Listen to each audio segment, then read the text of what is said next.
Is my mic working or is it screwed up? Oh, I did something else, didn't I? You know, I always tell myself I need to check my mic before I do streams, and then I never do. Is it working or is it like good quality? Because I have two different mic tracks on here technically. I use them for different things. Hold on. It's good quality.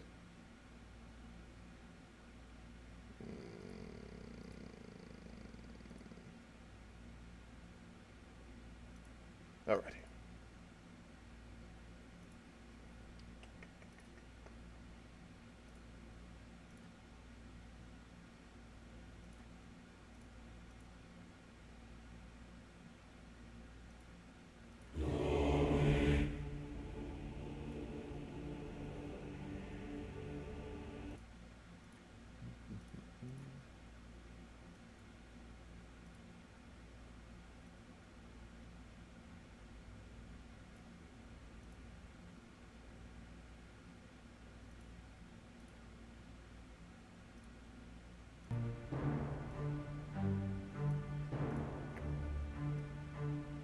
Alrighty, we are good.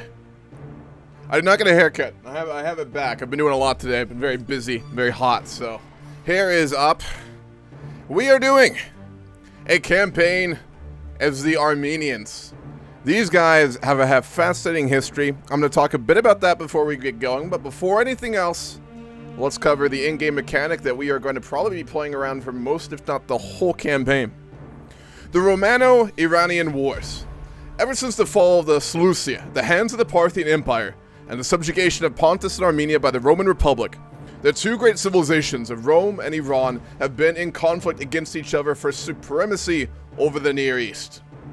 The succeeding centuries have seen much change, for the Sasanian dynasty overthrew the Parthian liege and began rule of Iran by a native line once again, whilst the chaos following Caesar's assassination led to the collapse of the Roman Republic and the ascension of the Roman Empire. Despite this, these two empires still remain at each other's throats. The turmoil in this land, called the cradle of civilization, will only end if either Rome, Iran, or another regional power subsumes all others. I will not let it slip from my vision for my homeland. By God, my house, Ar-Shakuni, will weather the storm and see my will fulfilled. How's it going, guys? What's up, Cheese? What's up, Green? What's up, Greeka? What's up, Russia? What's up, Jay? What is up, Zodi? So, I think it's time for the lore dump. These guys are really fucking interesting to start off with. Before we start stream, two things. One, my aunt has a bunch of kittens she's trying to get rid of. There's going to be a guy coming in around an hour. I gotta watch my phone, so I may have to dip for like 20 minutes to go try and get him to take this kitten. Number one. Number two, we are doing the grand campaign after this, even though I started late, so just a heads up on that. That being said, we are playing Hayestan, which is the in-game name for. In reality, this is just Armenia. It's the early version. During this time period was probably some of the most interesting in Armenian history. It was an incredibly tumultuous time, given that we are literally the buffer state between the remnants of Rome and the Sassanids, which are the legacy kingdom, or empire, I should say, of a number that have existed in Iran and dominated the Middle East, the Levant, Anatolia, Egypt, and even regions in India for really thousands of years at this point. We are in a very tough position. Now, recent history for Armenia is absolutely wild. In ancient times, they did have a degree of autonomy. They've been on and off basically ruled by the various Iranian dynasties, like the Achaemenians and all the ancient guys. Obviously, when Alexander marched out of Greece and formed the Macedonian Empire, Hayestan in Armenia was subsumed beneath that, and after his death, one of his generals, much like most of the various kingdoms and regions of the post-Macedonian Empire, was taken over. So there was a Greek ruling there for a while. There were a few power struggles. It changed hands a bunch, but eventually it did go back to native Armenian dynasties ruling. We are the third dynasty to rule in what you could really call as the legacy kingdoms from Hayestan and from Armenia. This dynasty has ruled for around 300 years. It is quite old at this point. Our dynasty being the Ar-Shakuni. I am using that really cool UI mod, so it'll be a lot better. Isn't Hayestan the Armenian name for Armenia? It could well be. I'm not too sure. That I did not read about. Generally speaking, the most extreme development in recent times for our dynasty and for our state is the adoption of Christianity. We actually beat Rome to it. So Armenia did convert a couple years before Constantine then. It's been almost 100 years of Christian worship in our kingdom. Prior to that, we were Zoroastrian, much like a lot of the rest of the remaining world. Mazdayan, I'm not gonna butcher this. Mazdayazna is Zoroastrian. Zoroastrian is still absolutely dominant in the East to a pretty extreme degree. This mod is great for giving like sub-religions and stuff like that, so this may be a little bit odd to look at. But Zoroastrian is still dominant everywhere else. In recent times, we were a state and a province administered by Rome several times, but every single time they basically would eventually lose control. Around 300 years ago, there was also a very powerful ruler of Armenia who basically managed to conquer everything all the way down into Syria. So we were very strong, and we have a history of being very strong. But right now, we are the buffer state between Rome and between the Sassanid Iranians. That means we are going to be probably the center of most of the proxy wars coming out of their brutal struggles. So I want to be very clear about this to start off with, folks. I think this will be a fantastic campaign. I think everyone will enjoy it. We might get game over, and I don't protect against those when I do RP campaigns. There's a good chance we'll be conquered, we'll be murdered, we'll be ousted. There's 100 things that could happen. So I want to, you know, make sure people are aware of that. Don't get shocked if that happens. So just gonna really underline that. Thank you to Prime Feudal 666. Appreciate that, man. How are you doing? CFE's RP win. It's been on my list for a while, but I'm just sticking with strategy. So that is the current state of things. We are playing King Vram of Hayestan. We are diligent, trusting, and gregarious. A very well-educated, astute, intellectual, and we are only 24. We're very young by every metric of that. Our father died, let's see here, in 5 years ago. So we've been ruling since we were 19. Now, obviously, we are independent right now. Most recently, we were controlled by the Sassanids, and historically, a couple years after this, we get partitioned by the Romans and the Iranians. Obviously, we're going to look to stop that from happening. So those, I believe, are most of the major points. We'll get into things in just a moment here. Yeah, Sea of Thieves is a fantastic game. Its launch was very mediocre, but it's become very, very solid.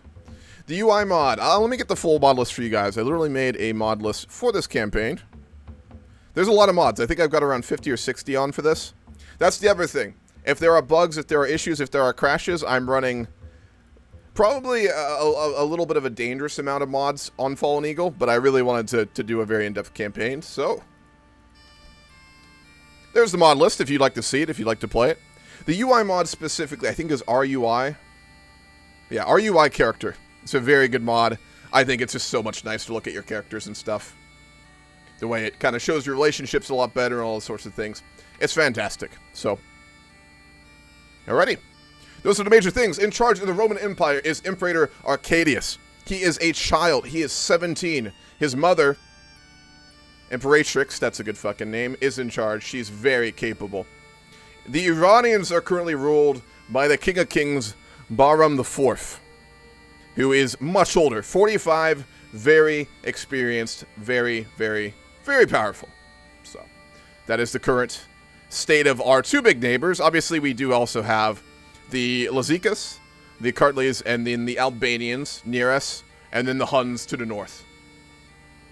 So, we are surrounded on all sides, and we are really just going to have to focus on survival, on development, and on playing the Romans and the Sassanids off each other. Now, at this point in Armenian history and in our court, we're not really... It's a very interesting thing politically. I was reading a bit about this earlier. Our court's completely divided in RP and in historical times. A large portion of it was very pro-Roman, including a lot of ex-Roman just people who live in Armenia. We were ruled by them for periods. We were administered by them for periods. So it'd be, I think, very safe to assume that a lot of their bureaucrats and maybe their descendants would still be really doing a lot of the jobs in our government at this point, given their competencies, right? So there's that faction in our country. There's also the fact that we've been ruled repeatedly by the Iranians for oh, well, I say well over 1,000 years on and off. And there's a lot of cultural similarities. There's a lot of old families that came from that region. The big, I think, tilting factor is we are Christian. So if Hayestan is fully a Christian nation at this point, and as such, we would lean a little bit towards Rome, but we value our independence, so we do not want to get taken. So, that is everything. Our de jure lands for our you mean our kingdom title or our emperor title? Our de jure were part of the Sassanids, so we can make our own kingdom later if we want, or empire, but yeah, we don't technically have one. The Caucasus Mountains are going to be your best friend, yes. So, geographically, that's a very good point to bring up here, too.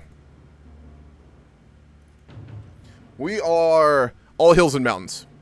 Obviously, this is an absolutely beautiful region of the world. I've never been here. I've always wanted to go. Georgia and Armenia, this whole region here is just beautiful. The mountains are incredible. They're very large, and they're very good for defense. The one advantage we do have that a lot of the rest of, obviously, Anatolia does, but we especially can make use of in these mountains, is we are very, very, very defensible. Our capital is in the mountains, too. Devine, I'm sure I'm saying that wrong, which we may move it from, is fully in the mountains. So we are very defensible, and my god, we are going to need it. So there is a struggle mechanic for this, too. This is between the Romans and the Iranians. So what this is a really cool feature added by Fallen Eagle. I promise we'll get into the game. I just want to lay everything out for folks real quick so you understand the context. I think it's important in these games, especially since we tend to go so long. Is they've added in unique mechanics. They've taken the struggle elements added in the Iberian DLC, which you can mod in yourself, and they've added it into this mod.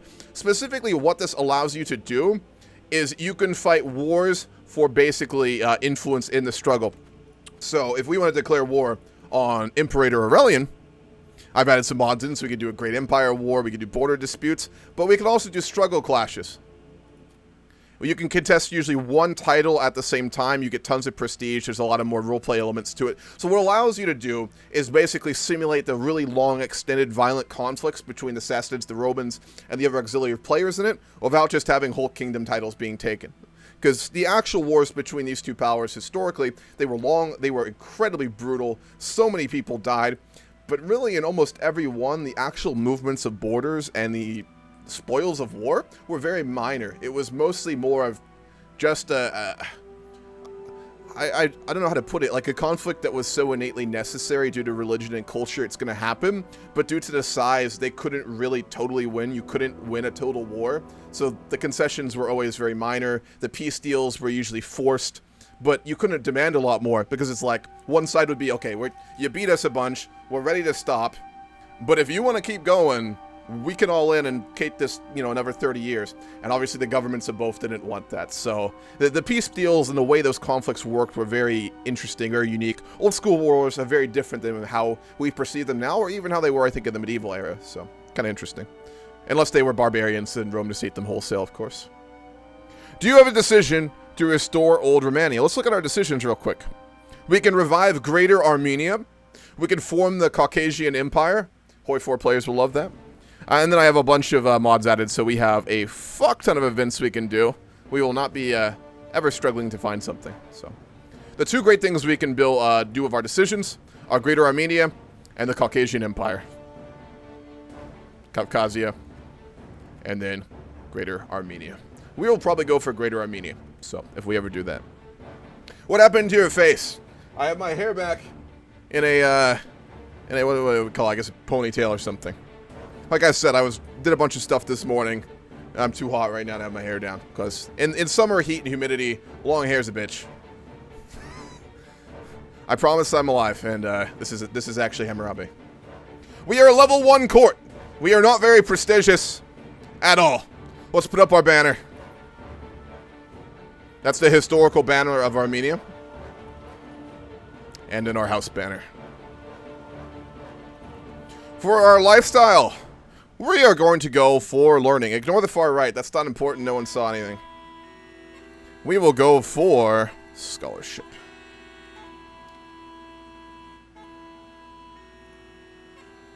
We are not going to Grand Tour. We are not going to Grand Tournament. We currently do have, I believe, one child as well. No, we have a sibling. Khosrow Arshakuni, our brother. who is an ambitious, fickle, honest man, unmarried. We'll need to get him a good wife, but I'm in no rush to do that. Let's send for a court physician. Obviously, that is the first thing we always need to do, so we don't die a completely unnecessary death. You're going to follow the last Spartan 001. The UI looks like CK2? Yes, it does. I like it a lot better. And then we'll wait to get a position. We're not going to transfer territory. We're not going to give a council seat. We do need to look at our council, though, and see how things are. So, our chancellor obviously needs to be thrown out. Immediately. He is a count, and he is not very competent. So, I think to start off with, we will probably give Count Sambat III our chancellor title. He's really pissed off because he expects something. He is very powerful. Relatively. We're not the strongest kingdom, are we? But I think we can do our best to get him to not be quite so hostile to us. The marshal is the patriarch of the church.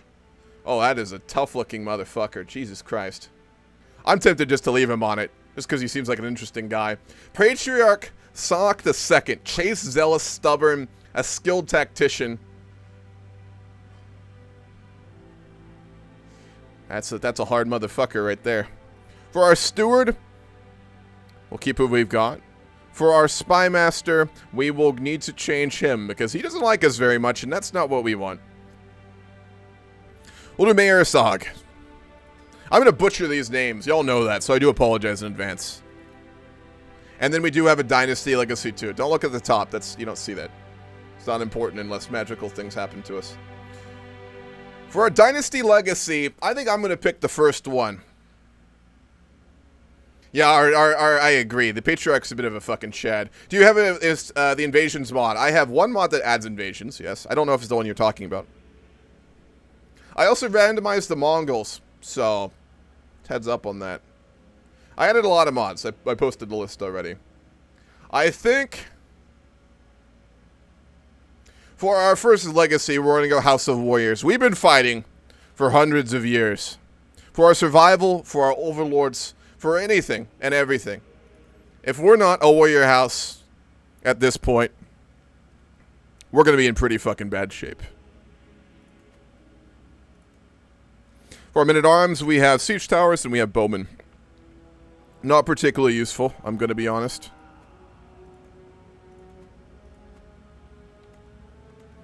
And I think we've done just about everything that's set up. Let's get our brother a wife.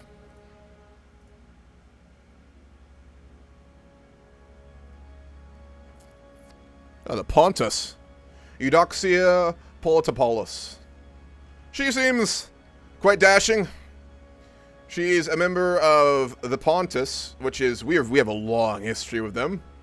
Her father does not hate us, and be good to probably have some familiar ties to a bordering house.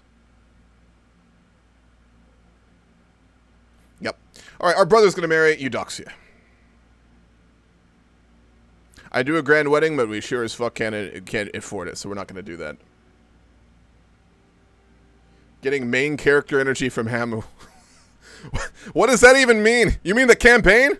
Yeah, I added the witches mod. It's a really underrated one. Okay.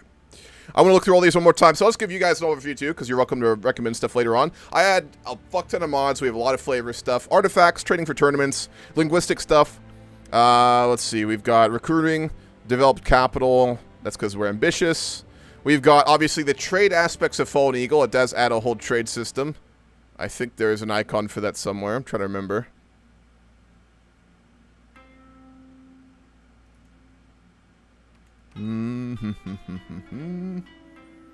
Could be wrong, but I thought that there was an overview screen for our trading stuff. There's a really good trade mod I wanted to add on, but they haven't updated yet, unfortunately. It's a map mode, I think. Yes. No. Bear with me. I have so many mods on, I will also need to take a minute to get adjusted.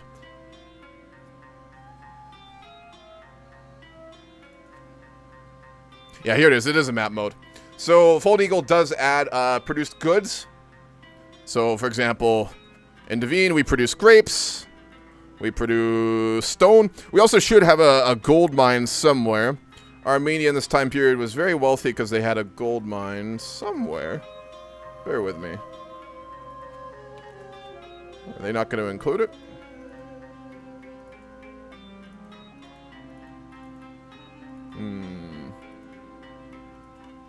Perhaps not. There should be a gold mine around here that is very valuable. It's like one of the big reasons that the Romans hit it a few times. That's weird. Yeah, DCR hasn't updated. That's such a cool mod. Only main characters use magic? It depends if you're reading a fantasy novel or not, I suppose. Great pronunciation. I hope you're not joking. Sometimes I do get them right. Alright, we also can recruit courtiers. I added that. I added an abdication thing we can do. A lot of invitations of interesting people. Yeah, that's the main ones. Let's get going.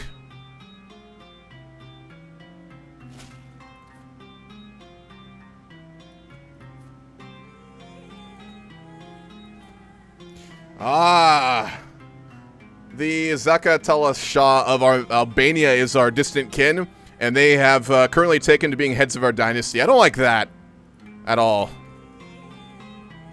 Alright, we are now allied with the Pontus, which we shouldn't be because I added a mod to not make that happen. He is very powerful. How many troops do we have? We have over 1,000. That's more than you would think, actually, in this mod, so I am fairly content with that. What do Armenians' dwarfs look like? That's a good question. We may find out here. So, obviously, our relatives in Albania are also very strong. They're technically a bit stronger than us. They are from the other house. There's the Arshakuni, which is us, and then there's the Arsasids. And both of them have very few people. Combined, there's only 10 of us. So, we definitely need to be very fruitful. We're also unmarried. So, I'm going to play for a little bit, get our court set up, and then we're going to go look for a wife. For a court physician, Ardashiri is not very good at his job. Anahid. And then Varsdat. We'll go with Artashir, simply because I can actually pronounce his name a little bit better. We are going to hire a caravan master because we probably will be traveling for things. We'll make Artashir our caravan master as well. I mean, if our physician also knows how to travel, that's a nice fucking mix, isn't it? And then I think we'll get one bodyguard. Befitting of our position, I would say. Yeah, it's a little too expensive. Better than being murdered, though. We'll go with Turdat. Will the Papal States form after the Western Empire falls? It is technically possible, but unlikely. I believe there's an event in the game for that. Armenia is known for two things, magic and gold. Next 3 to 4 months are going to be crazy games-wise. How's that, Escova? You mean just like the different campaigns starting? I do believe we have a position for Court Dwarf, if I'm not mistaken, as well.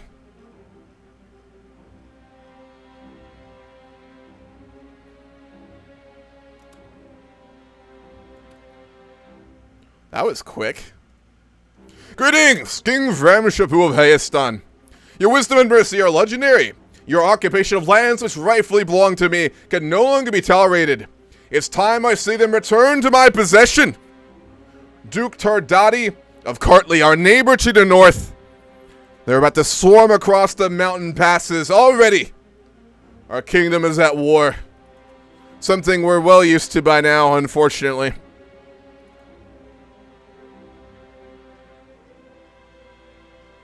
We're a very incompetent commander, unfortunately.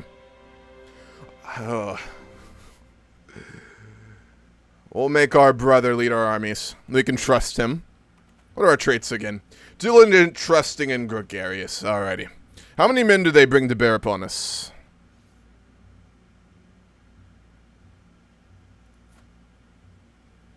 More than us.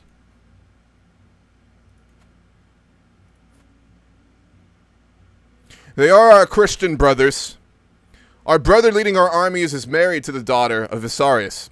I think it would be reasonable for him to want to make sure that the marriage of his only daughter, or eldest daughter, is kept safe. We'll send him an offer. I'm also not just going to abuse our allies. So if we ally to people, I will also fight on their behalf, assuming that we're not just like an asshole.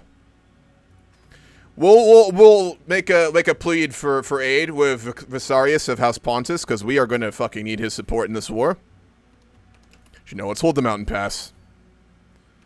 And then we will call him in. Which means we're already leaning a bit towards Byzantium. Or I should say Rome.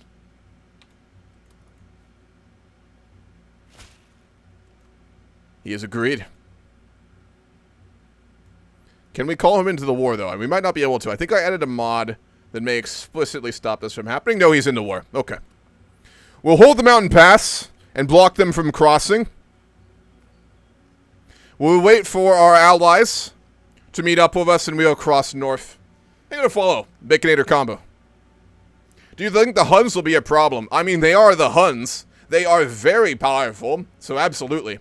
They're technically stronger than Eastern Rome right now. So, if they continue to have strong rulers, they will be a massive problem for us. Alright, these guys have brought a lot of troops to bear. Let's go ahead and head south. With all of our troops combined, even with Pontus, we may struggle a bit in this war here.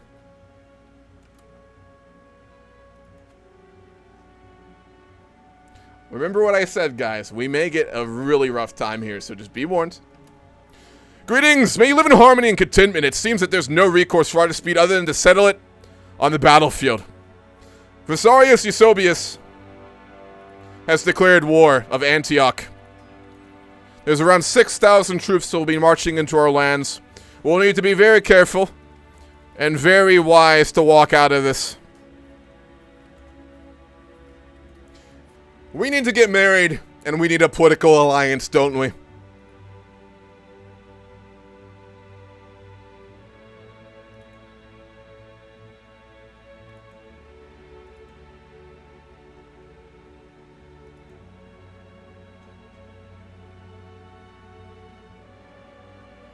We can't marry a child. We're going to need heirs.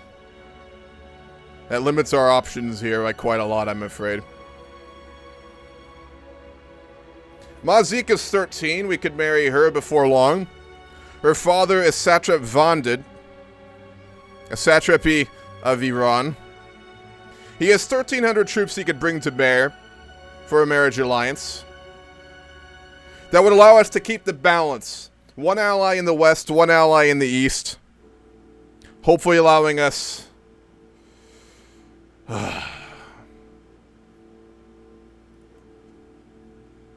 We'll betroth to her. Let's hope we can get alliance from her father, Satrap Vandid, and call his men into the war.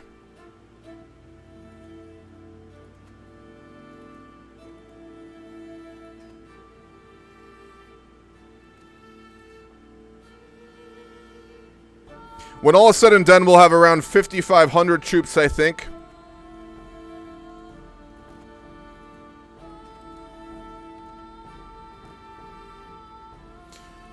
That's a shame.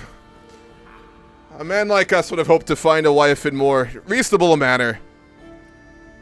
But no, we'll be forced to marry simply out of desperation. But that's the long story of our family at this point, I think, at this rate. He's sending his 1,300 troops. We're going to give the siege in the north, and we're going to destroy the army in the south. It's smaller, and we can push out Antioch here before they get allies.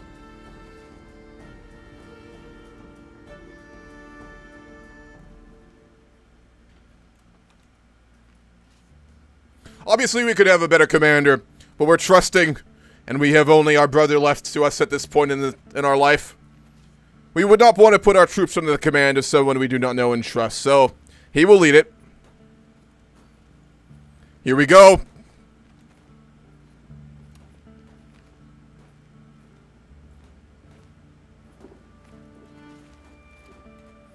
Hold the faith. They're gonna run. Let's chase them down. I think we'll catch their army here. Big. They have cavalry, we do not. We really need to get better men-at-arms in the future here. Thankfully, our allies have brought in much better, including pikemen. That's huge.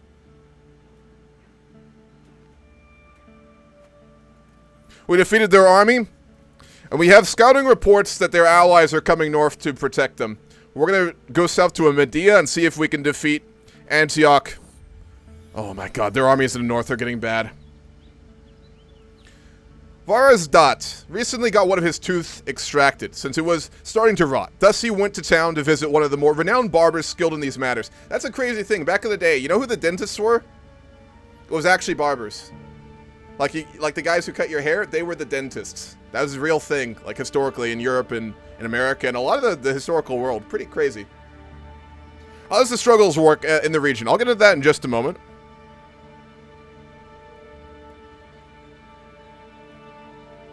The procedure barely hurt at all, he said in amazement, as we all asked him how it went. The barber's most skilled and careful, and that's not something we can say for every barber. I highly recommend this man if any of you need these kinds of services in the future. Historically, in various societies, barbers often perform some medical procedures ranging from surgical amputations to bloodletting, given they possessed razors and have similar instruments. In terms of dental work, they were often called upon to perform tooth extractions. They weren't pretty. Usually they knocked you out. You got drunk. Depending on the region, sometimes you'd smoke opium, or sometimes you just had your fucking tooth pulled. Here we go. We're going to take the battle.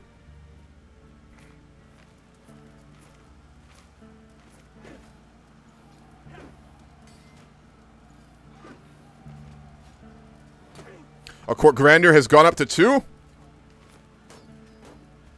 Big. One more battle or a siege, and I think we'll win this. Let's take the siege of Medea, and let's force Antioch out of this war. Orientis is very strong. We can't give them time to get more allies and get their troops together. And when we're done with this, we'll have to deal with the Cartley, who are very strong. Stronger than Antioch.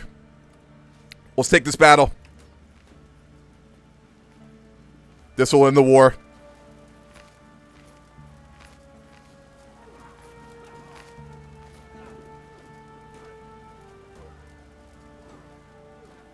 We took it. They're routing, and the war is done. Let's force terms. And we will march north. A hefty sum of gold as tribute from them. 360 or so. What's currency called in these times? What would Hayestan have used? Let me see if there's actually a historical name for it. Historical Armenian currency name. The dram. Yeah, it's older than that.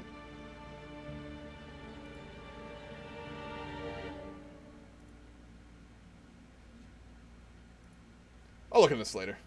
Not the end of the world. Name your child. Scythe, what are we naming our firstborn child? Do keep it, obviously, you know, the lore, and keep it related to the area. Barbers were also surgeons. Yes, they were. Barbers did a lot of things. Many barbers still do a lot of things today. That's true, actually. Yeah. Call them Hamu coins. It's like, I gotta watch my phone. Ugh. That guy should be coming in like 40 minutes or so. Okay.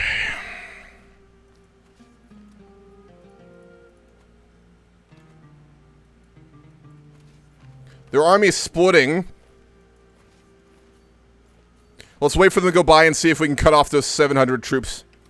Every bit counts here. Now, go. Take advantage of their movements here. They'll come to reinforce, but we may have the advantage in the beginning. We do. This is big. Come on.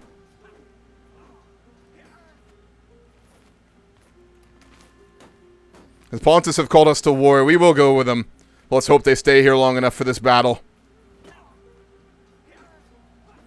We do have cavalry in this battle. That's going to be pretty big here. We have the home advantage. Dikron? We'll go with the drum. I don't know if it's historical back in these times, but we'll go with the drum. We did win that battle. That is massive. I'm worried we may lose the Pontus here because they have to go fight another war, I'm afraid. Not optimal. Can we force a white peace here? They will not accept it.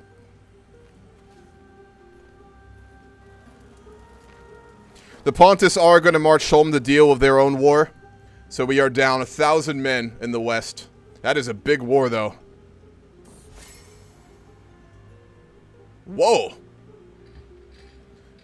The King of Kings of Iran is attempting to court our favor. While his numerous attempts to curry my favor have not gone unnoticed, I cannot feel but irritated by the Shah of Shah Bahram's sudden interest in me. I cannot shake the feeling that this man's intentions are not pure. He's the leader of the Iranian Empire. Of course they're not pure. He wants influence in the buffer state between him and Rome. But we can use this. We could definitely use this to our advantage. It's the name of a king. Interesting.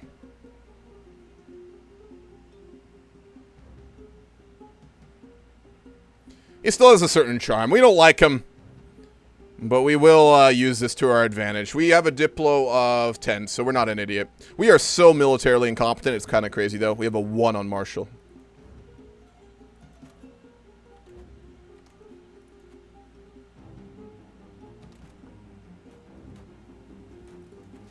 We have prisoners as well, by the way. We need to take them back to somewhere. We need to take them back to our capital, put them in prison. I have a mod on that means when you take prisoners, they stay with your army until you get to your capital, then you can put them in your prison. What's up, mage? How are you? Wonderful to see you. Oh boy. Never heard of this country named Armenia. Is it like from Game of Thrones?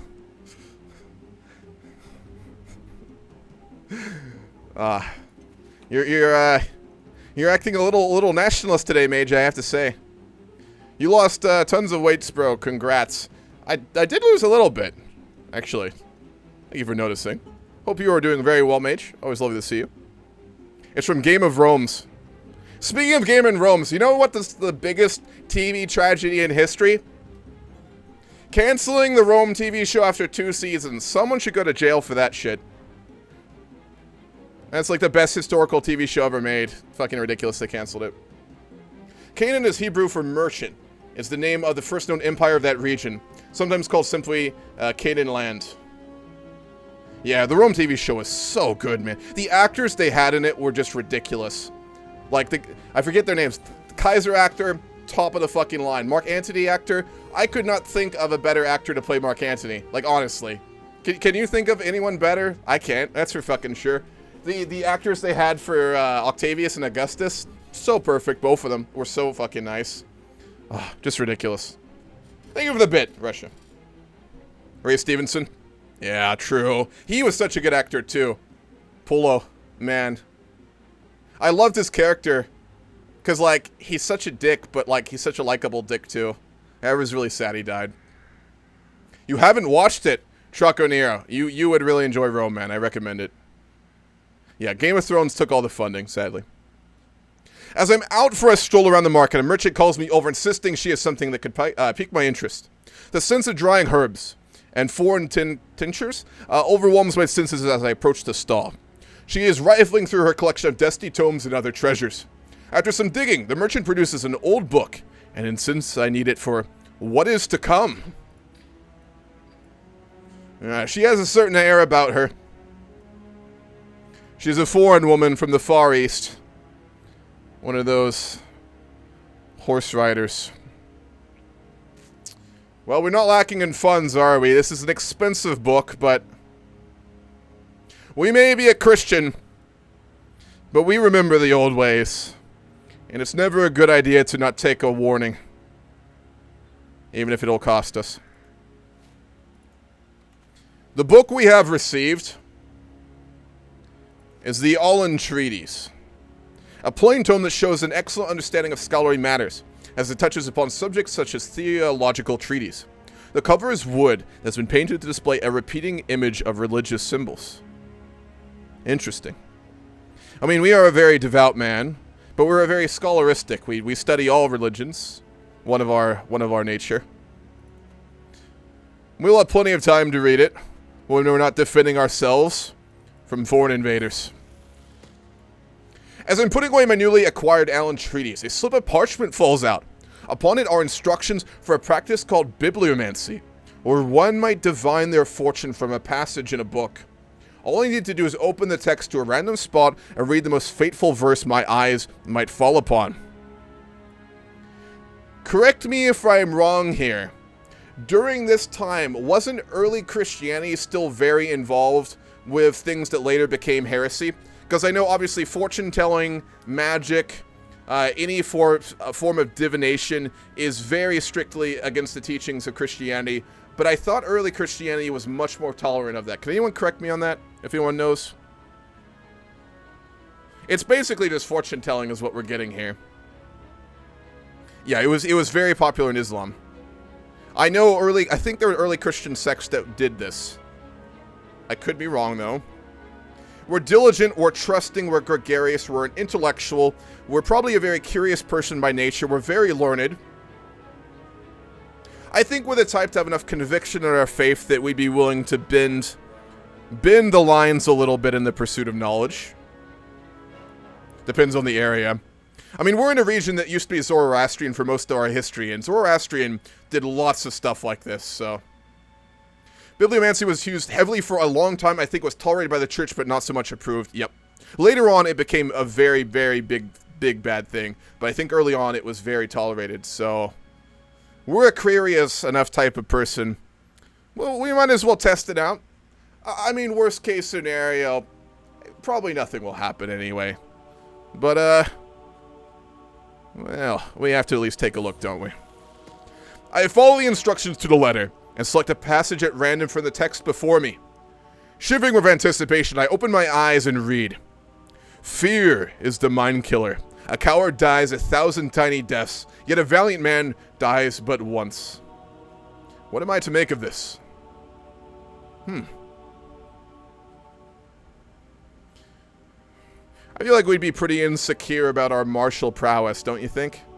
With a prowess of 9 and a martial of 1. We're not a coward, but I think a king like us would be very insecure of our martial prowess, so we'd probably be our interests would be piqued by that. Anyway, back to the war. Or not. I finally cracked the mysterious passage from the Allen treaties, and feel much wiser for it. Thanks to that merchant, the threads of fate suddenly appear more clearly to me. Fear may will be the mind killer, but I will face my fear. And we get a learning trait. Wonderful. We're a scholar, so we'll go to apostate.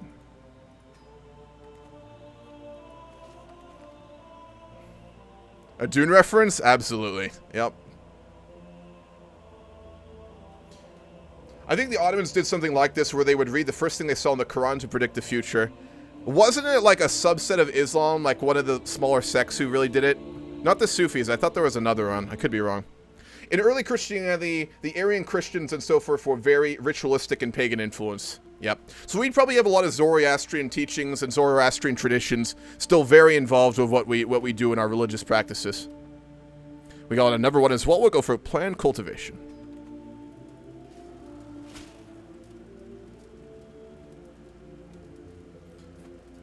The prince has arrived to pay respects.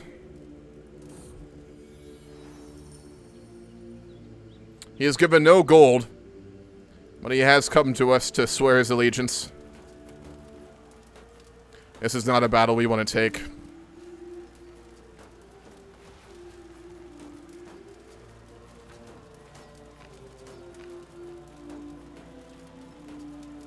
We're going to have to take it then, I guess.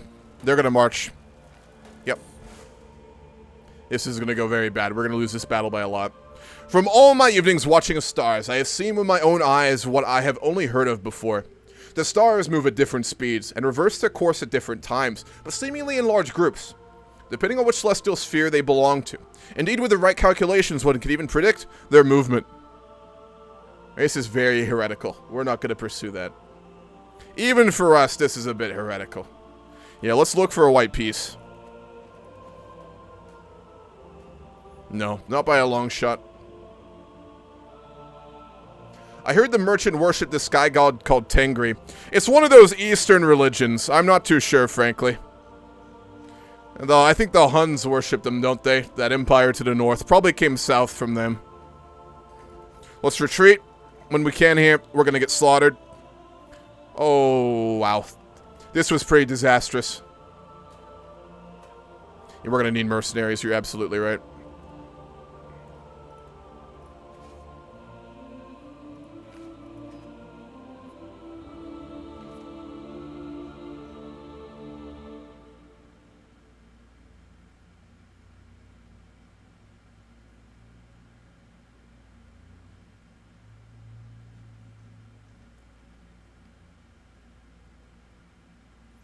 I think we need to go for defense. If we sit on the mountains... Just can't afford a lot of these guys is the main problem here. We'll take the Cretan archers. And we'll use their commander too. He's very capable. He knows what he's doing. And we're going to get slaughtered here. This could go very bad. Let me find the full thing. The original quote. You mean from Dune, right? Yeah. Oh, Dune 2, I'm so excited for. The first Dune movie was... I didn't expect much, I'll be honest. I kind of thought that they'd fuck it up, really. They did a very good job of it. I have to say. Late night can't help but notice the gaggles of giggling maidens and usually austere warriors gathered in dark alcoves to listen. They're listening to fucking, like, medieval erotica. But, if they want to do it, it's fine. This is old school, the ancient world. They weren't quite as prudish as they became later. We need to escape of our soldiers south here. Our bodyguard was taken prisoner in that battle. We did get away, though, from the slaughter of Haik.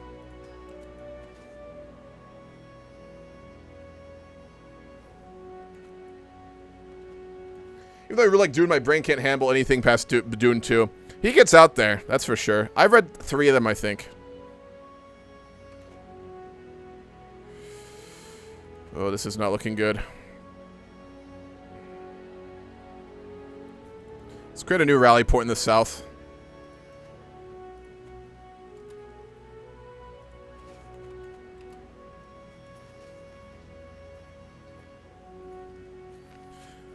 We will recover and reorganize. And then we will march north. Also, our wife has come of age. Queen Ma of Hayestan. She is stubborn, deceitful, and content, but a charismatic negotiator.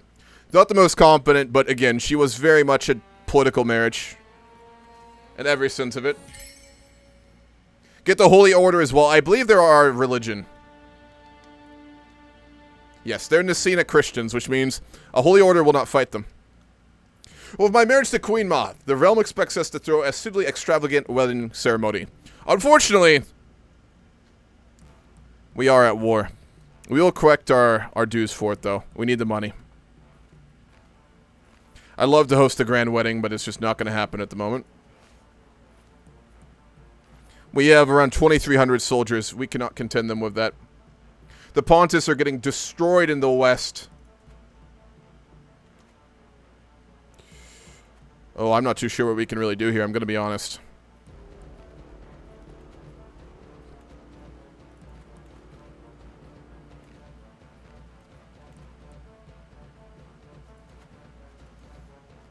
Too many allies. That's the problem.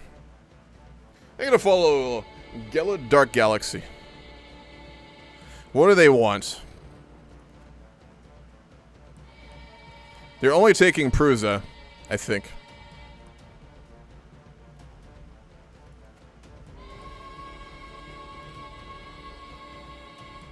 We become vassalized if we lose. Oh, man.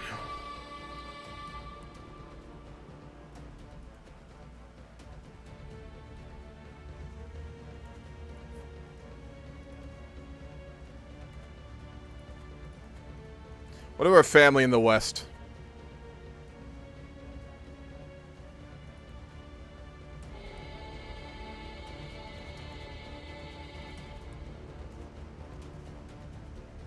To be vassalized by someone as weak as a duke.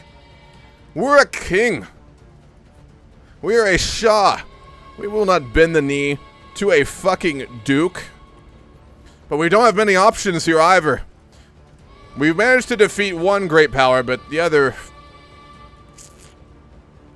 I'm just thinking about what to do here. This is a really rough situation. We have no family to marry for political marriages and alliances. Our allies in the west are currently getting destroyed by another faction within Rome. The satrap has sent all his men. We have exhausted all of our reserves.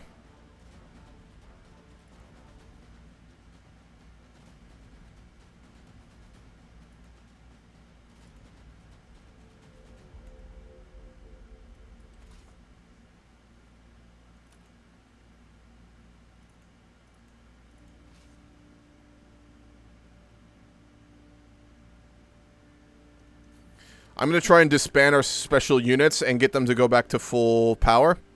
Let's go ahead and sit on our capital in the mountains of Devine. We could potentially hold that against these odds. It is possible. I know how far we need to get away to disband them. It might be because they're near our capital. If we can't get our bowmen back, this is going to be rough because they would be a really big advantage defending. Nope. Okay. We'll defend with what we have in the mountain. We do have one defensive building that will give us a bit of an advantage here. Not much. Our commander is very solid. He's reckless, so like we're gonna lose real badly, or we're gonna win by a lot, or I guess eke out a victory. Really, there's really nothing we can do. Our only hope is that we can impregnate our wife and get a child we could marry off for an alliance. That's about all we've got. Disband them there. To allies' land, that's true. Let's go here and try that. No, we cannot swear fealty in the middle of a war. If we just wait it out, if we force them to siege and lose supply, and if we allow them to hit us in the mountains, we might eke out a victory. It is possible.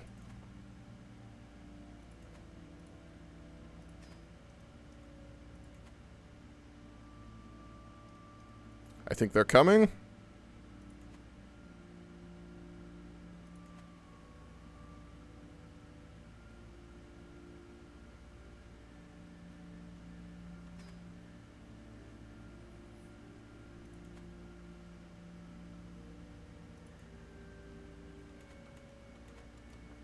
Let's wait as long as we can. We have 3,000 now. Supplies are not real. If we can get all of our bowmen back. The Pontus lost. And although I feel horrible for our father-in-law, Vicarius, if he sends his troops, we might be able to do something here. If he sends his men, if we can get our bowmen back to full strength, we have a shot here. But he has no troops left. He lost all of them in those wars in the west.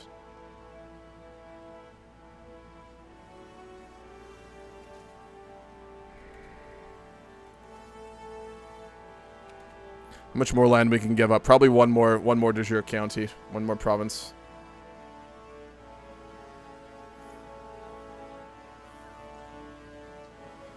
Here he comes. 300 men. Every bit helps here. We can give up one more siege and then we have to take a battle with them.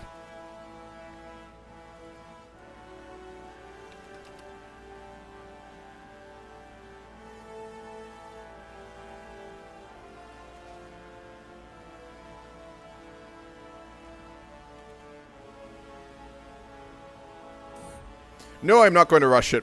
Alright, we have a daughter. This is huge. We can make another alliance. Scythe, you were the first to use named child. What do you want the daughter named, or do you want to wait for a son? Your choice here. No, wait, this is our niece. Never mind. We'll just let them do whatever.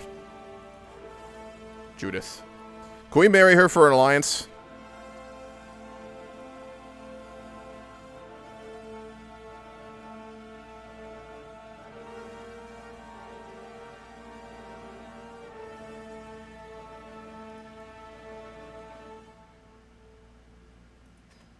Let's try it at least. Another allowance in the east. With another of the large satraps. We'll call him to the war, and he will march. Good. We really need to grow our family. We are so small right now. We just have to hope he gets here in time. Let's raise the bowmen.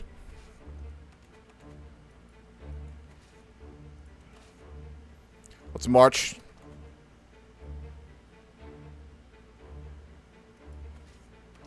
We have as many troops as they have with all of our allies at this point. I'd like to wait for his army to get here, but we may have to take a battle. We can't let it go to 100, obviously.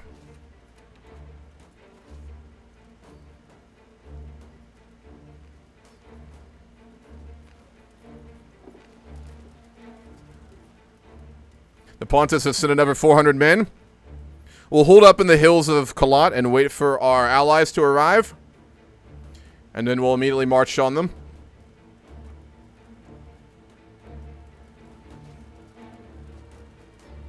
God damn it, bring your men.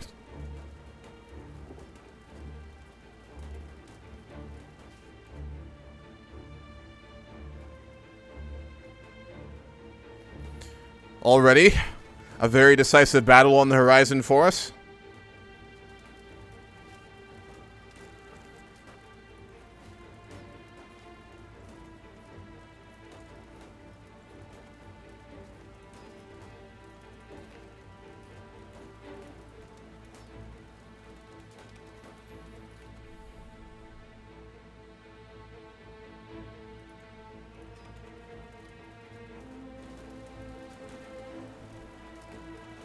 Alrighty.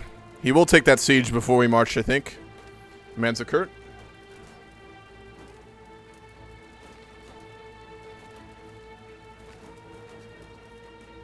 We're moving towards total war, by the way. Just a heads up. Right now it's a contentious phase. The Iranians and the Romans will go to total war pretty soon. At this rate. Along with their strange goods, merchants bring tall tales from distant lands. And verifiable, full of wonder. A group of Kartvelian peddlers purport they have brought Kamrupi objects, said to have come from the faraway court of a great ruler, the Maharaja Belvraman Kamarupa, no less. Mez, the leading trader, grins darkly. This unique dagger could be yours for a special price, of course, great king.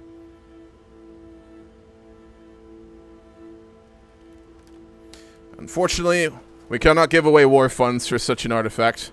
Although a dagger from the Far East would be very nice. Alright, here we go. God damn it, son. You gotta follow us here.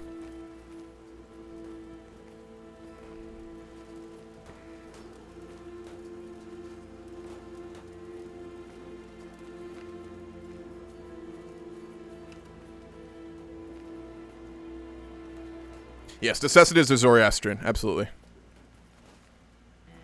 See if we can cut off some stragglers here.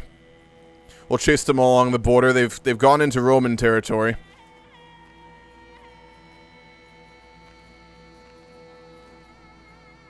And it looks like they're gonna hold up in that area they've sieged out.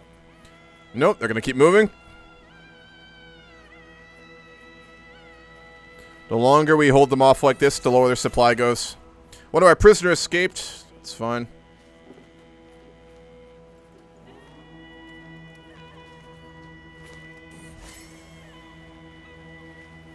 I peacefully fall asleep and found myself in a land of dreams. In this dream, I was an adventurer who had traveled to a large, bustling port city, a picturesque town full of marble stone buildings.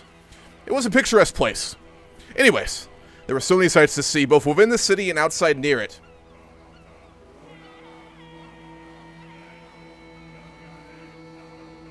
We'll go to the shrine. We dreamt of a lady's stone, an ancient standing stone. Supposedly built in the mythic era.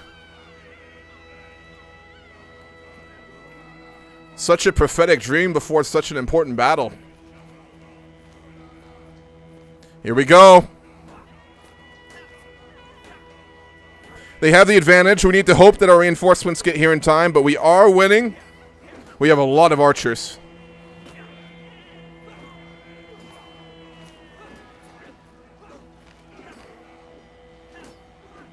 We won it. That's big. Let's take back our sieges, and then we'll take the fight to their capital. That's big. Patience is virtue in warfare.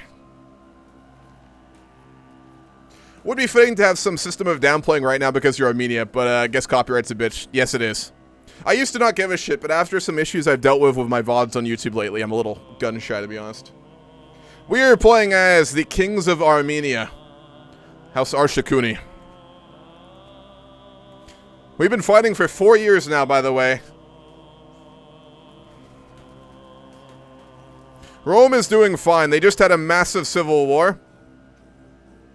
But it appears that things are more relaxed now. Arcadius is 21.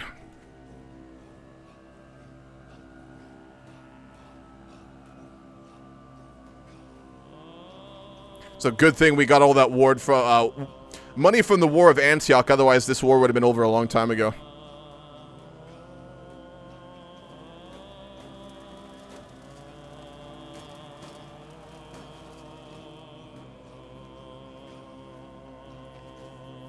Alright, we'll take the battle in Annie as soon as we're done here. This is big. We do have a very large numerical advantage at this point with our allies. We owe a lot of favors from this war, unfortunately, but if it means we will not be subsumed by a lowly duke, it's more than worthwhile.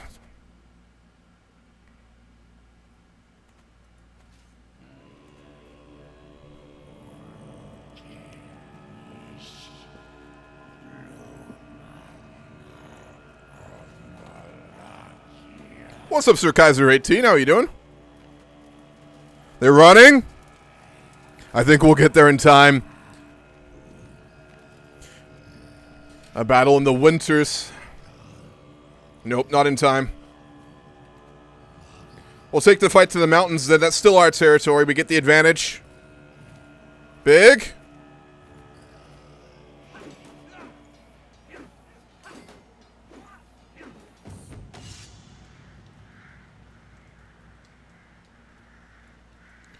The winds bellow across the endless fields of grass, and the air now smells of conquest, for it is the residence of the royal family that a new prince enters the world.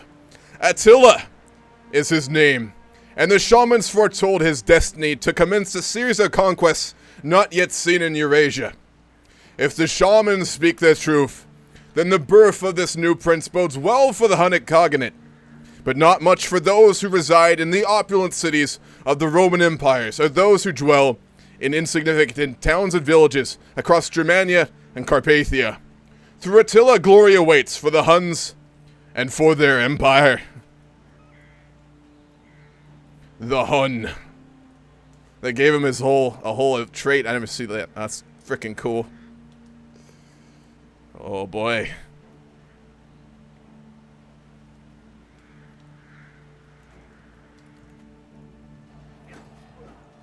He was born in the middle of the battle we're having, too.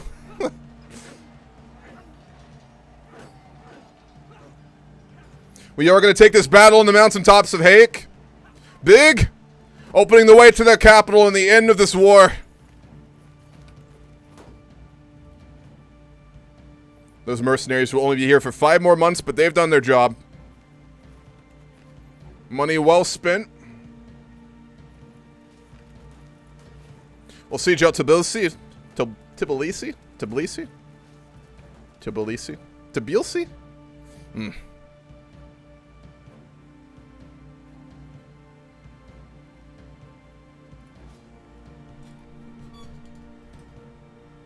We are going to go to total war, by the way. The wars of the contentious phase have not been enough for any side of the Roman-Iranian wars to gain the upper hand. For the imperial states involved, total war is the only way to attain victory now, and peace is no longer an option. If no one emerges victorious in a period of intensified warfare, the devastation of the conflict will cause the wars to return to the contention phase. So there's some big wars on the horizon, and we are going to be right in the middle of it, of course. Our wife's pregnant! Praise be to God. We will have a child, hopefully a son. What do we get if we even win this war here? Probably just gold. Gold and prestige. But we will not be laid low by a duke.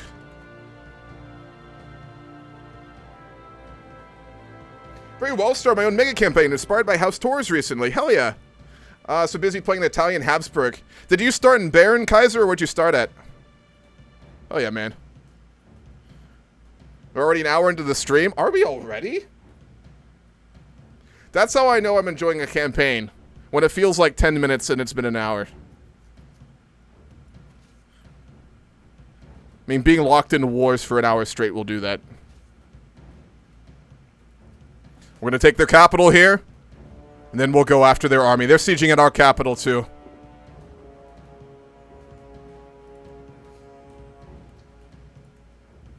We took their capital.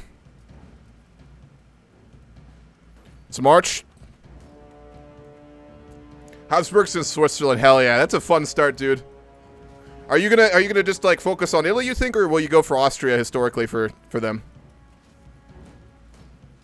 Another big battle here. We have to win this. Let's demand the commander comes to us. Count Sambat. We're going to use him as our commander in this battle. He should get here before it.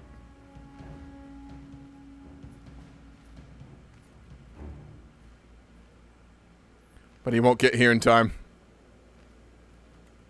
Very well. Here we go. We're going to hit their army really early. We just need to delay them and hold out. Hold, man! There it is! We caught them off guard. Our men forged ahead to engage them, to stop them from retreating, and we delayed long enough to get our allies here. Huge battle! Let's take the last of their sieges in our land. Let's force a treaty if we can here. This has already been 6 years of war. Out of 11 years of our rule.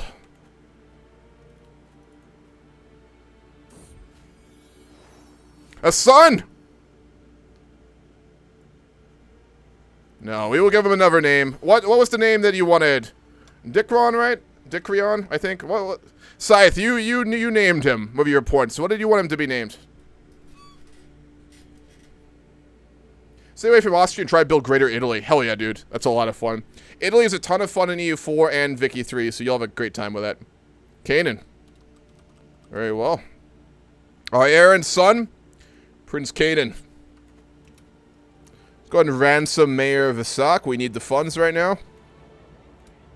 With a cough and a splutter, I reflexively clear my airway. The evening meal is lovely, but perhaps too lovely, as I choke it down a little too fast. We almost choked to death eating with our son only yet born. Oh, that would have been a wild upbringing for him. His father choking to death like a day after his birth in the middle of a war. Not quite. I am actually surprised we managed to eke out victories here against two great powers who came against us separately. Not Rome, not Iran, but powers in their own right, all the same. That would be very awkward. You get a chance of dying soon? I'm very aware. Yes. It is what it is, though. Oh, man. If our son grows up in the middle of a war, well, the great powers of the ancient world are about to go into outright total war. It'll make for a good story. Nicena Exaltation. Our Prince Archbishop Sak has gained a spotless reputation for his absolute rejection of all carnal pleasure.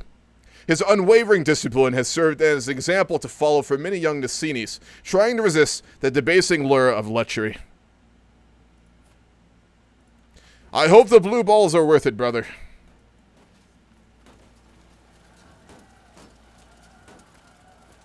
We'll take their armies after this. If we get these sieges, if we win another battle with the remnants of their army, I think we can force a peace here. I'd optimally like to make this not last another winter. How much GDP are you going to have in the Grand Campaign in Vic 3? That's very tough to say, Cheese. I have no way of guessing, I'll be honest. It is impossible to say at this point. I think...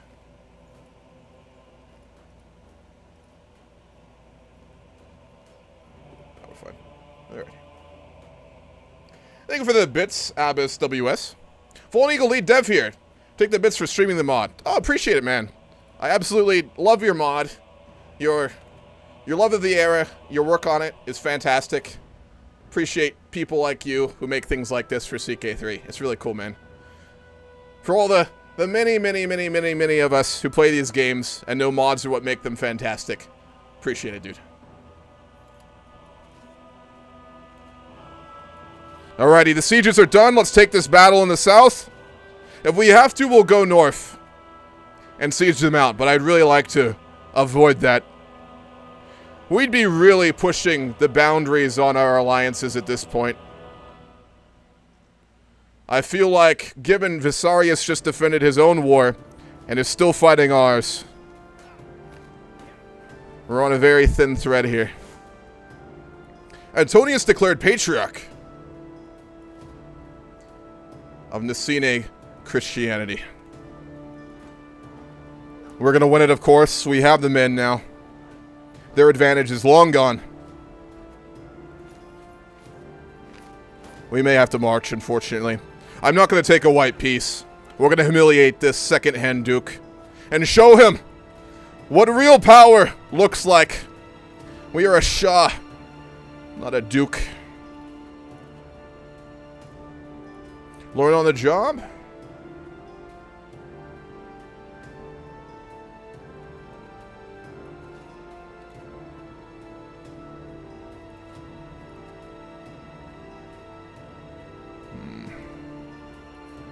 What are we thinking for young Canaan's education, by the way? He has no natural traits to his name. What do we think? Could one of my mods make a poll real quickly so folks can decide? Can you put up a poll for what education focus we're going to go for Canaan? I would appreciate that greatly. We'll do our court event and we'll hold court after.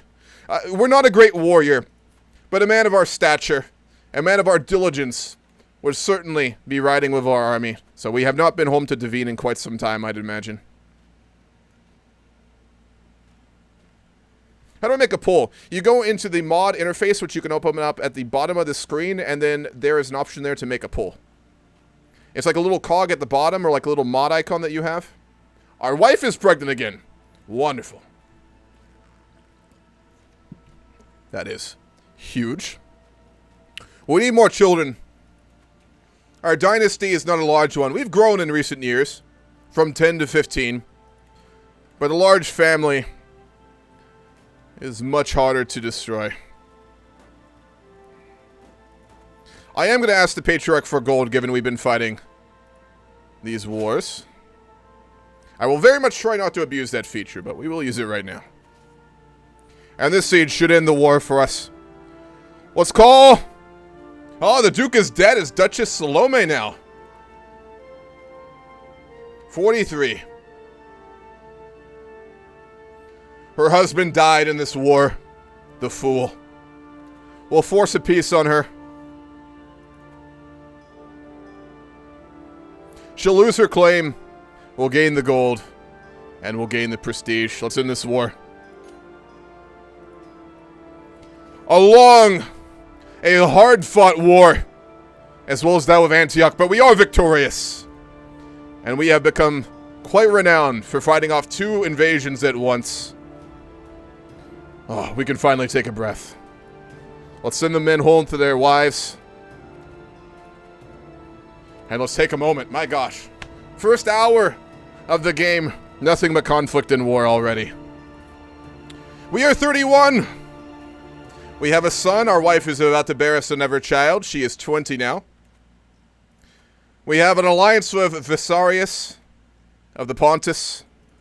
With Satrap Mehrab in the east.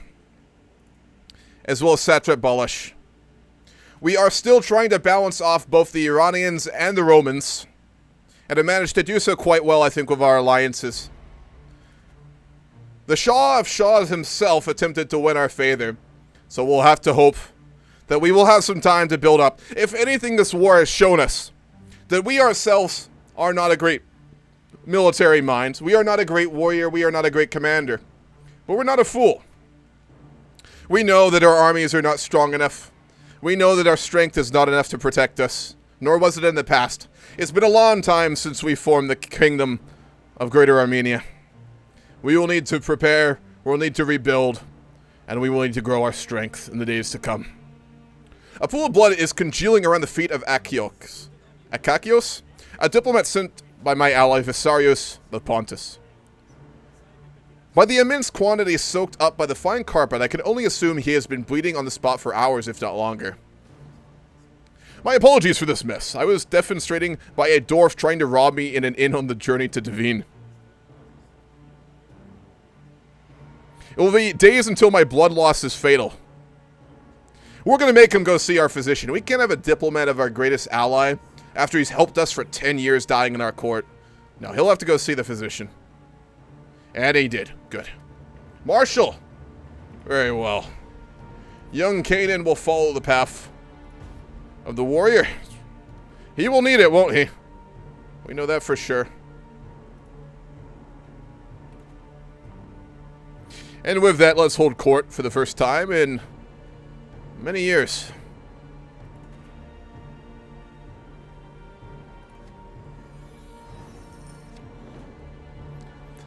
I recognize the set of petitioners immediately. They are our wife, Queen Ma, and Khosrow, our half-brother. A pair that are well known for their intense rivalry. Worryingly, they are not arguing with each other. My lord, begins Queen Ma, we have to tell you that many of your realm are intensely dissatisfied with the current tax regime. They find it to be unjustifiably exorbitant. Ma and Khosrow, acting as one on this, only indicates to me that the problem is serious. We could piss off our wife. That's a great idea. That's some, like, one diplomacy stuff right there. I don't think we're quite that bad. We could get them to fight each other.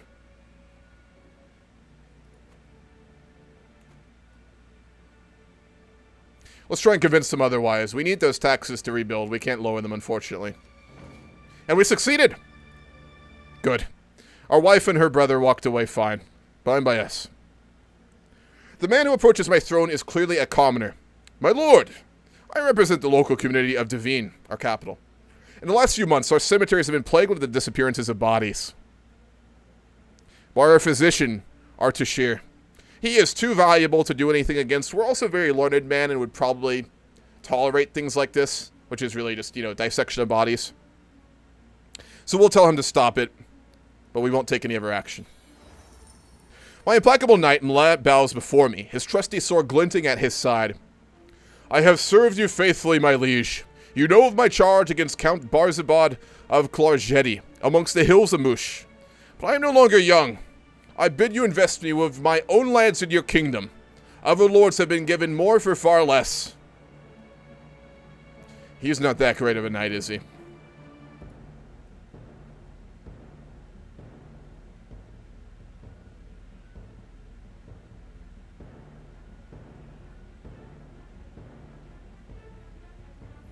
I don't think so.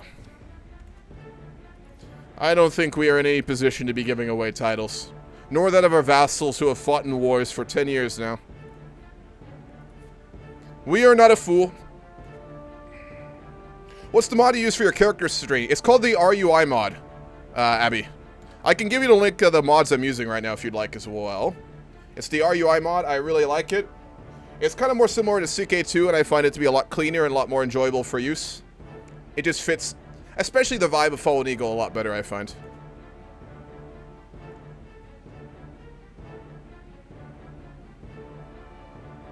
I suggest we join the Sassanids, for they have been the most helpful to us, and our Empress is also Persian.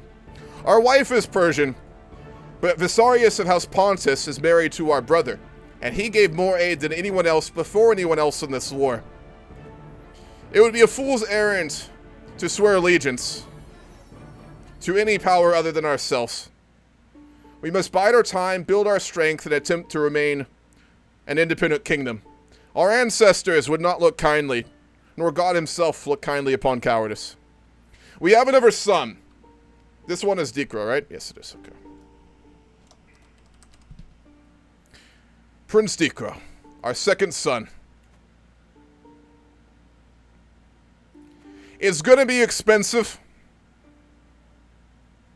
We can't quite afford it, can we? I'd really like to host a grand tournament to celebrate these recent wars, as costly as it may be. But I fear we can probably not afford it. Let's rather look to our own holdings and develop them instead.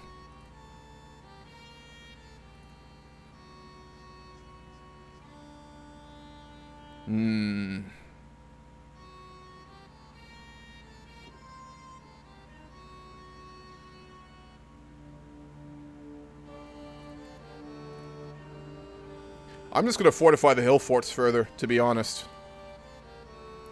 We've learned very much recently that we will need to defend Devine at all costs. We might actually want to move our capital to Hayek, but I'm not in any rush for that. For some extra income, we will build hill farms in Hayek as well. Let us work on consolidating control in Hayek. Domestic affairs of our chancellor to get some more better relations with our vassals. Of all the buffoonery I have ever seen, and Count Simbat's inane efforts to improve my relations with my neighbors, my good-for-nothing chancellor has officially acknowledged Vissarius of Pontus's claim on the county of Tau. What a fucking idiot. That is disastrous. He is a great ally. I don't think he would press that, but his ancestors are far different. Not something we need right now, that's for certain.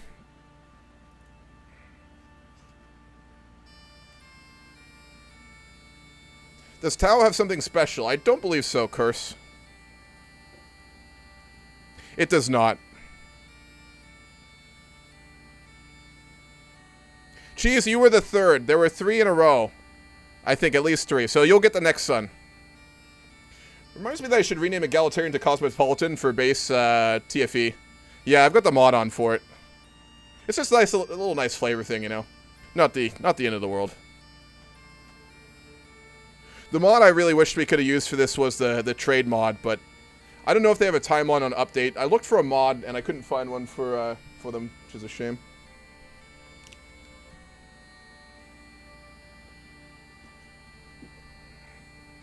How is the struggle working? We are getting very close to total war. It is going to happen, and it will happen sooner rather than later, unfortunately. We wouldn't know, right? We have allies in the west, allies in the east. We've got a court full of nobles from across the world. We know well that both the empires are growing tired of the current state of affairs and looking for war.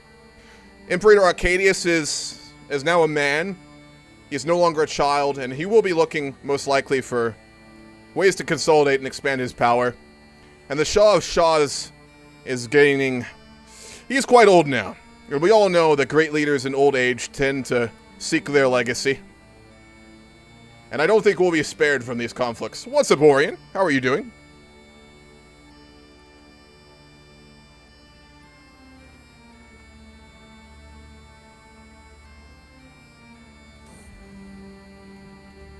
Of late, my joints have ached so.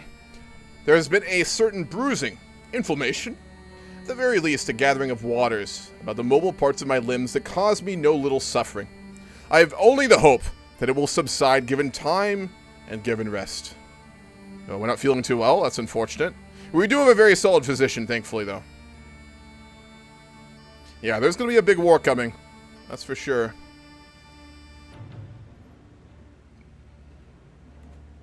Doing well, glad to hear it. What games are you trying out? I wouldn't say dying. Our health is not the best at the moment, but we will live. Probably. We actually know Iranian as well. But we don't speak Roman. No, we don't speak Latin. Yeah, I feel like we do probably lean a little bit more east, I would think. Our wife is Iranian. We speak Iranian.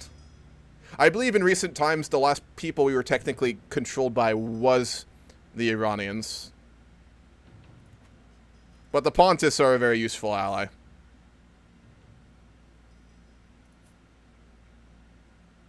Hypatius, Politopoulos. Oh, those names.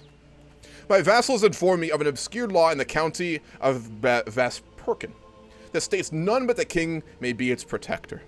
Normally such an archaic law would be dismissed, but it offers me a unique chance to put Prince Vassal, my vassal, and current ruler of the county of Bas-Pirakan in his place. Now, we don't have a very good relationship, do we?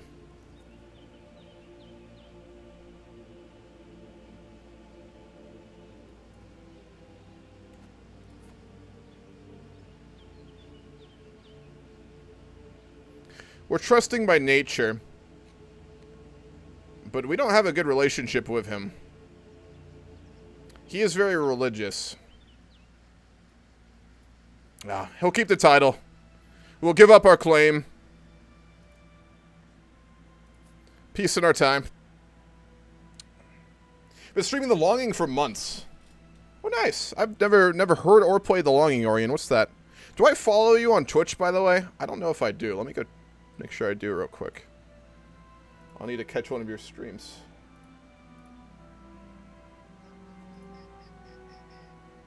I do not. That is a shame. Yeah, what's the Longing about? I've never heard of that one. I heard the small court of 4 members has started preaching their version of Christianity. They say that God's actual name is Satan. Oh man, I can't wait until I really hope someday we do get what were they called in CK2? I want to say factions, but that's not right. Cults. You know, the different groups you could join. That was so fun. What's up, Haggy? How are you doing? Do you want to pull for Dicron's education? Sure, go for it. Haircut goes hard. It's my hair tied back. I just don't do it very often. But I appreciate it. Yeah, secret societies. I really hope we get those back. I'd much prefer a Republic DLC with a trade and economy rework before we get secret societies, but given we're going the RP route, I think with CK3 now the devs are, we might get secret societies next. I would much prefer Eco and Republic, but we'll see. The transmutation of lead to gold has long been the dream of alchemists across the world. Though many have attempted such a feat, nobody is known to have succeeded. Despite this, I have come across some notes written in the margins of a book about plants. They claim that one can create golden rain by boiling lead sugar in a filtered solution of seaweed ash. Could such a thing be possible?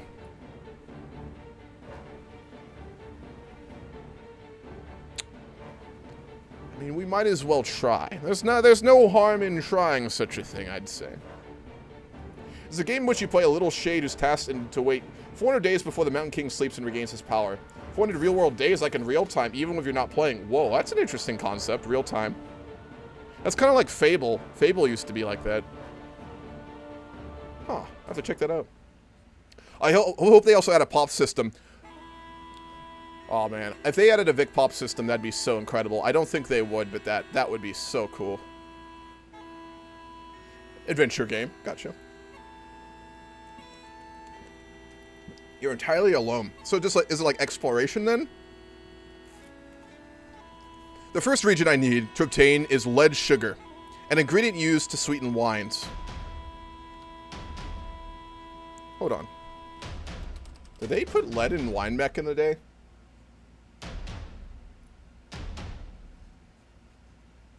Oh my god, they did.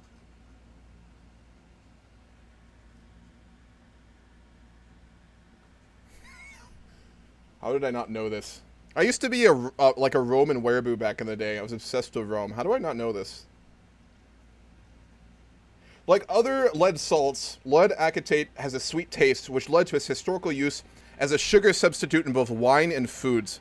The ancient Romans, who had few sweeteners besides honey, would boil unfiltered grape juice in lead pots to produce a reduced sugar syrup called defrutum, concentrated again into something called sapa, which is made of grapes.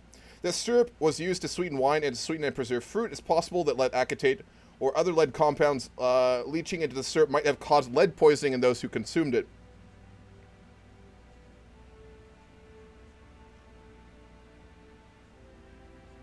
The earliest confirmed poisoning by lead acetate was by Pope Clement II. Wow.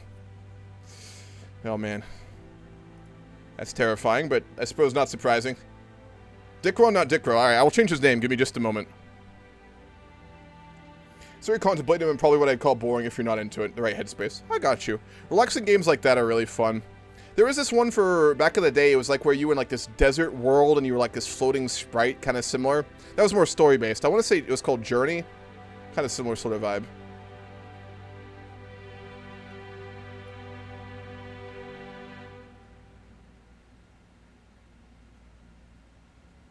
Let's try and make our own. We might get chronic headaches for 20 years from trying to, from probably just inhaling like lead. We're a curious man. We wouldn't know, so let's do it. We got lead sugar, and we didn't get lead poisoning. Beautiful. Success. We've been invited to Chieftain Hemerios' grand wedding. He is way down in Lebanon.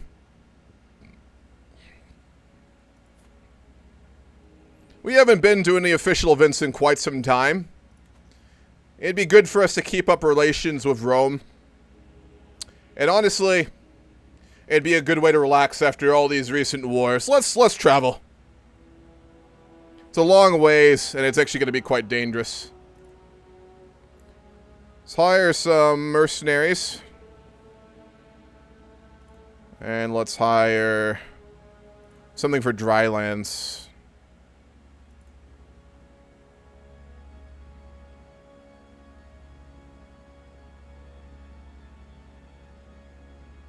We should be fine.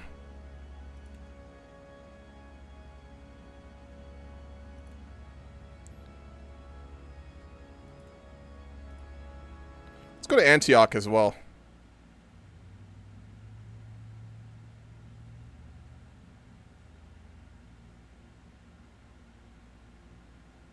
This will be a very long trip. But honestly, it'd be a fun way to go travel, so let's do it.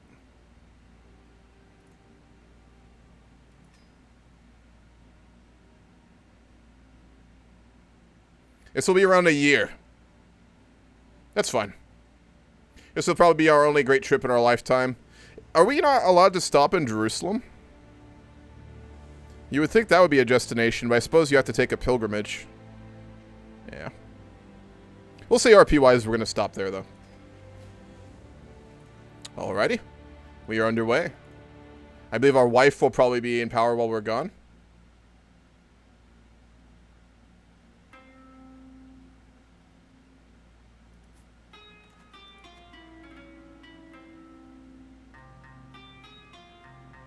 Who is our... Yeah, our wife is in power, and she's selfless. Wonderful. We do have a very good relationship with our wife. The second region I need to obtain is seaweed. Well, we can collect some in the Mediterranean when we reach Antioch and go along the border of the sea there. Or the sea? Yeah, sea. A lot of seaweed. 100 drams, shredded and then dried. Where can I get such a substantial amount? So we'll say RP-wise, we're going to pick some up when we go along the Mediterranean.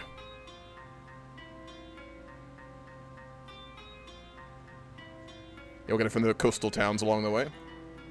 Way down south? Yes, indeed. Stewardship for our second son. Very well.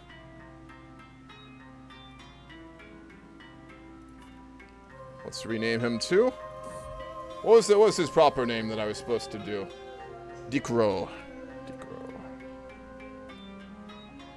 Or Dikron. With an N. Gotcha. And we will give him a stewardship education. Let's find him a tutor as well. We do not have time and we're not going to take him with us. That would be quite dangerous.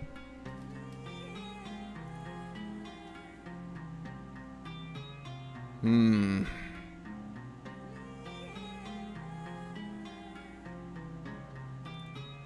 do Magnus. He seems capable. And then for our firstborn son, for his tutor, we'll need to find him a warrior. Artashir's going with us, so he cannot train the boy. Avag, he is a great knight. Do we have any great knights we can recruit before we leave to train our son while we are away? None that we can afford.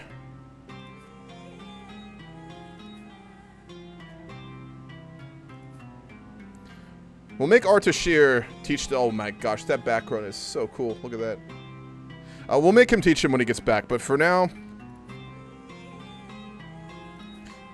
we'll leave him in the care of his mother.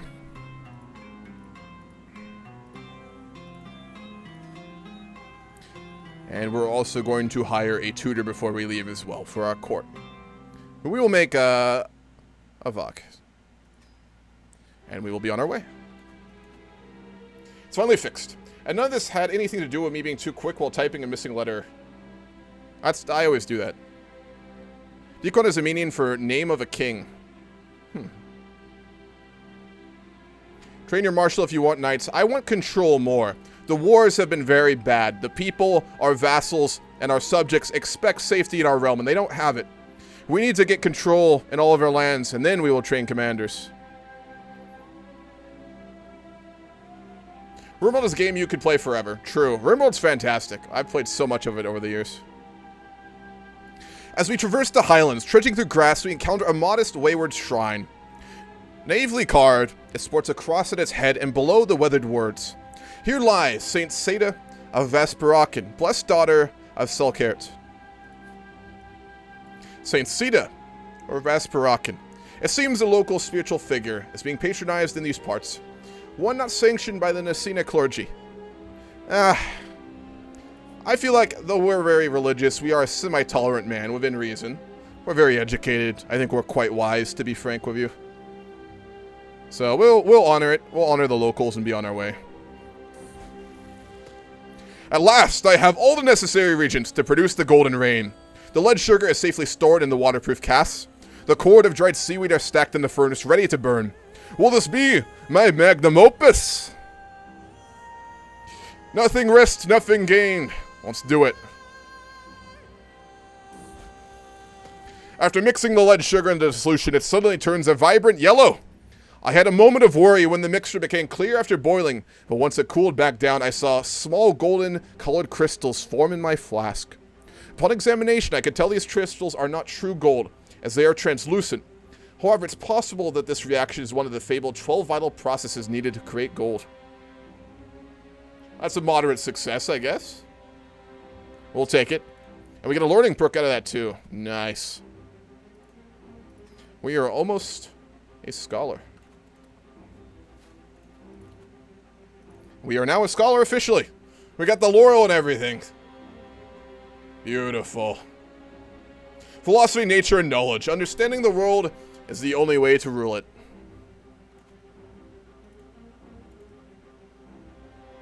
Does this mod still have Hebrews in Judea?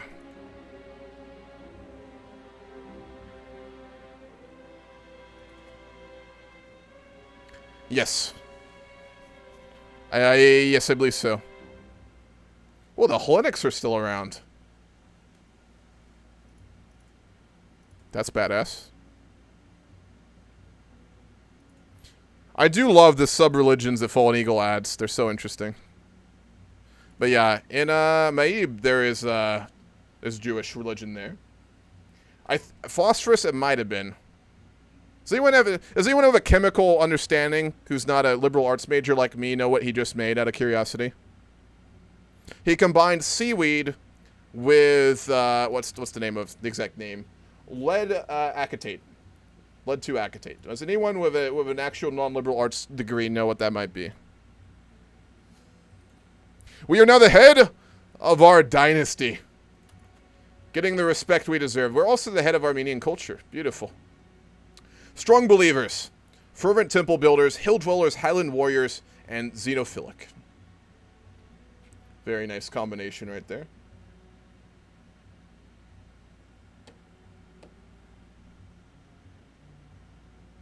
We're currently working on chainmail. Is that what we want to work on, actually? Let's take a think about that.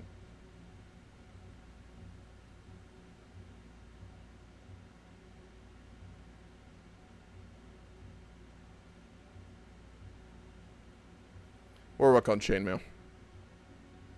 Our court language, I believe, is Armenian.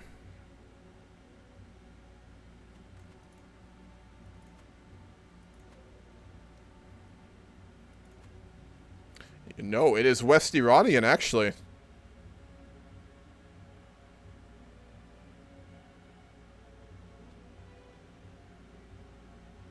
Wow. Yeah, it's West Iranian.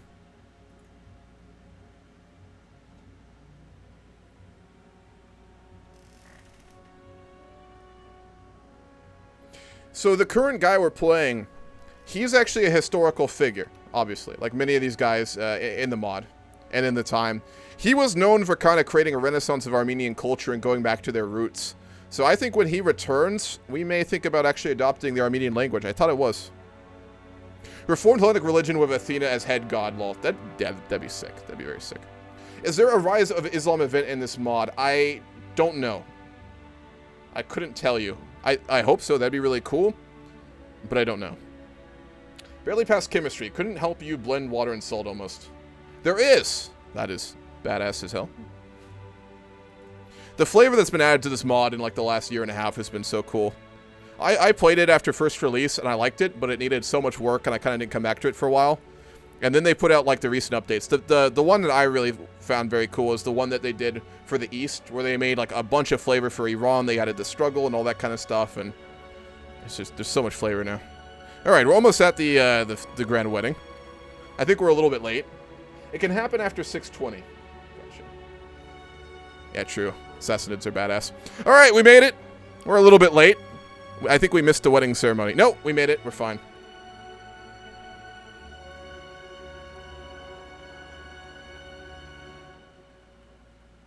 We're going to target Vassarius. He's the one who fought us in the past. We're going to try and reconcile with him. We absolutely destroyed him in the start of that war, so we don't have a lot of hostility towards him. Well, they have come to expect mischief from my son and heir Canaan. His creativity keeps me on my toes. When it's not a prank, it's a brawl. A disgruntled tutor, or gray his knees for an adventure gone wrong. He is a rowdy lad. Good. Oh, he'll be a stronger warrior for it. Yeah, we're here to try and make some friends and some allies.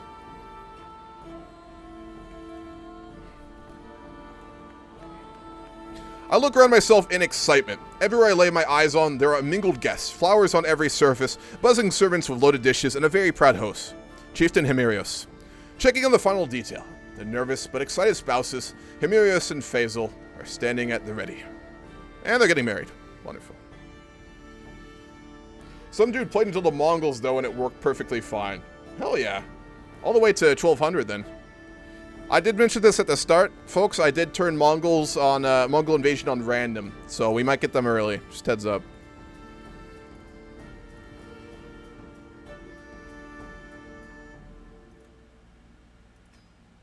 We're just doing diplomacy while we're here. That's about it.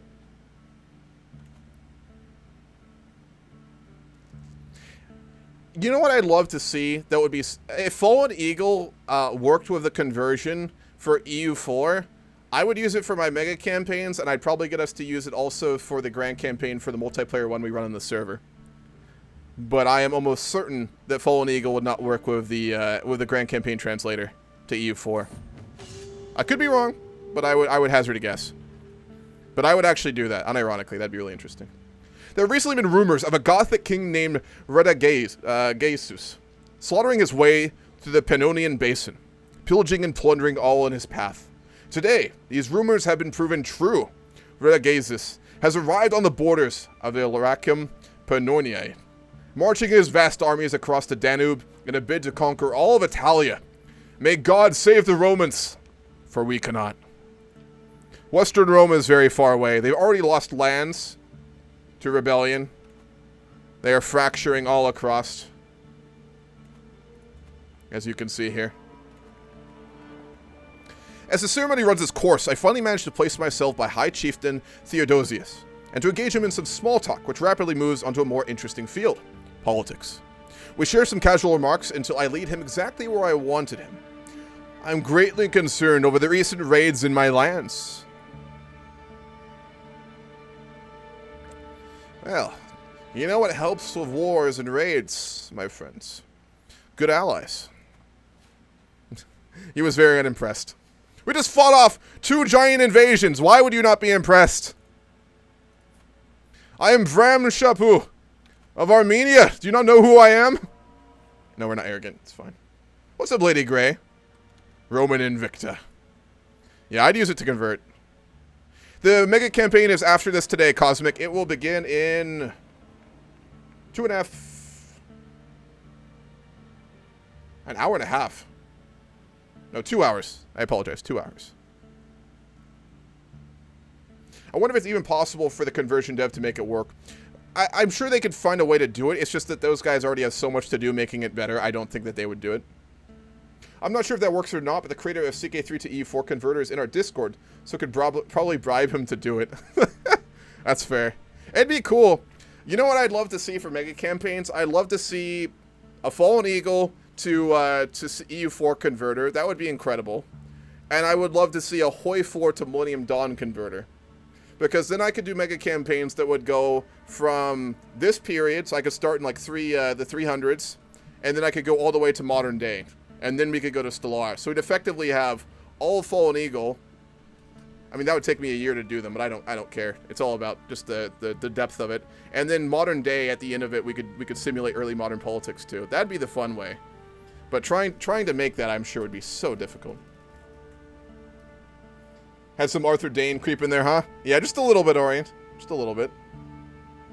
You could do a test to see if it works. Yeah, Abby, I've never actually tried to, I've never even tried to convert it with a converter. It never crossed my mind. I figured it would just break. Because the main thing with a converter that they don't like and that breaks the conversions is when you do different cultures than base CK3 and religions. And given there's so many different religions and cultures in Fallen Eagle, I'm sure there would be a lot of issues with that, but I mean, maybe you could force it. The new YouTube video is very hype. Grand Campaign, Moose, or the sketches I'm doing? You haven't gotten into MD, it confused me too fast. It's very complicated. I just think it'd be fun to obviously simulate some of the modern day period. Alright, cool. MD could RP smoothly into Stellaris. Yes, it could. The formal part of the wedding, the ceremony, is finally behind us. Everyone's smiling in anticipation and a gargantuan meal. Wonderful. Despite the festivities, a look of pure, abject horror rapidly overcomes Chiefess Vassal as her mother, Countess Vassal, begins shakily standing up, goblet in hand. Ah, the drunk mother at the wedding. It's a little too real. Always marked by her drive and ambition, Faisal's speech makes sure to give herself ample credit for the successful upbringing that brought the bride to this moment, in spite of an awkward and apparently acne-ridden childhood. God damn it. Faisal looks like she wants to die. One, the CK3 event is a little too real.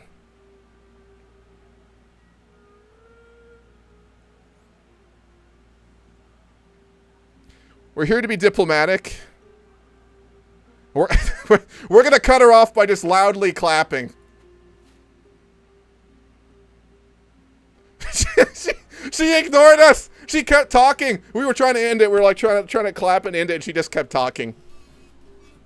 Yep, drunk mothers at weddings do be like that. I did everything I could, ensuring that Countess Faisal and Vagana would be far from each other as possible. It was not enough, and now they have come to blows in the middle of my feast. Or their feast. One of my guards is close to the brill and looks to me for the order to intervene. This isn't our place, but this is the hostess. So we'll help her out. She grand campaign? Oh, hell yeah. Dude, the episode for next week, and I already completed too, it's going to be pretty freaking good. The 6-year war. Grand campaign is just in such a brutal phase right now. I also remember that I don't have EU4 installed. I quit that game after the horrible 1.31 update. Which one was that? A lot of the recent updates I just really haven't enjoyed, I'll be honest. I haven't played EU4 consistently in I think probably 4 years. Like, I've done it for the grand campaigns, but that's about it. Trashy? Very. Leviathan. Yeah, okay, fair. That's not too long ago. Like, 2 years maybe? Though not the absolute grandest affair, the evening's entertainments are still an excited array of actors, acrobats, jugglers, and more. Near my seat, both Chiefess Nikephoros and Faustina share their opinions on the display. It's good to have a background excitement without overwhelming all conversation, half whispers Nikephoros. Honestly, I'd hoped for a little more, Faustina complains. I find this type of people fascinating. Which one of these people is more powerful? We're not here to make friends, we're here to make allies. He has 2 soldiers. She has no soldiers, so we're gonna side with him. We're gregarious. Also, we are almost in total war, just a heads up. We are very close now.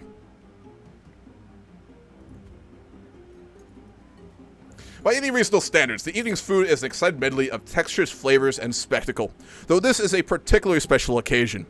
Near my seat, both High Chieftain Theodosius and Chieftain Nikephoros share their opinion about the spread. Aha! Substantial refreshment in good time, cries Theodosius. Wonderful! I can't stand 1,000 bitty courses. That boy likes to eat. A feast should near bankrupt the realm, Nikephoros snorts. That's a real Roman right there. Else what's even the point? Who has more troops? Nikephoros has 162 more troops, so we're going to agree with him. And we befriend him. Wonderful. No, fuck. That's the wrong person.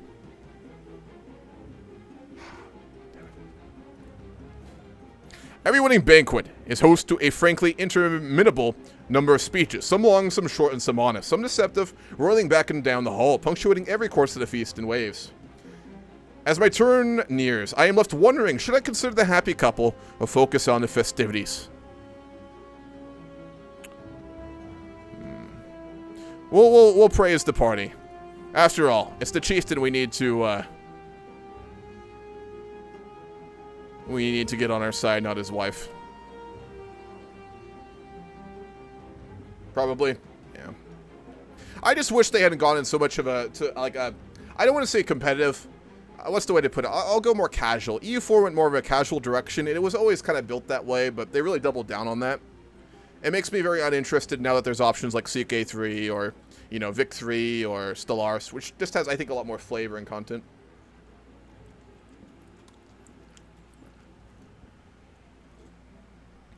Every feast, there's always one. Every single feast. One long-winded, ill-born, pleasant-cornered people who will just not be silent.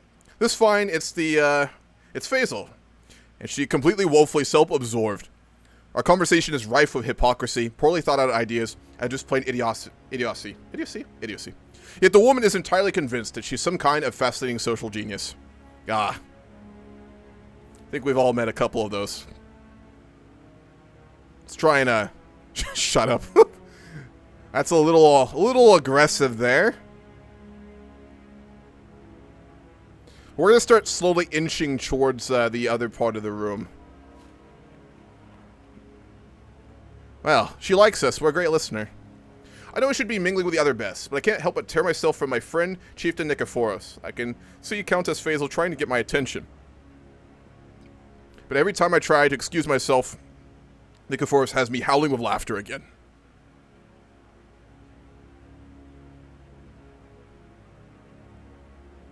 He becomes our best friend. He doesn't have any soldiers, though. This is not what we wanted. Well, we made a friend. That's something, I guess. Is there anything more jovial than a good feast? Guests strung to and fro, eating and chatting while flickering torchlight plays off every wall, light bouncing like laughter around the hall. Of course, with everyone in such good cheer and so much gorgeous food to try, who could bring ill will to such a gathering?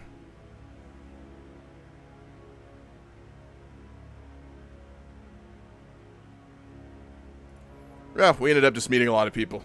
That's good.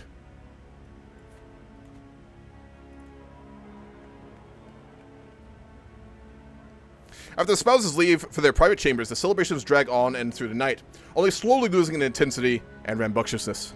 One after another, most guests either leave, fall asleep, or retire to join the pleasures of the night themselves. But not me. Bring me another cup, and another more, I bellow at whatever servant I see. From his table, however, I can feel Chieftain Phyros' judging stare. Haven't you drunk enough for today? He inquires coldly.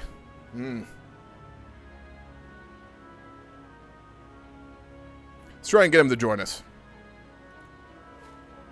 No, he did not want to. Yeah, lame.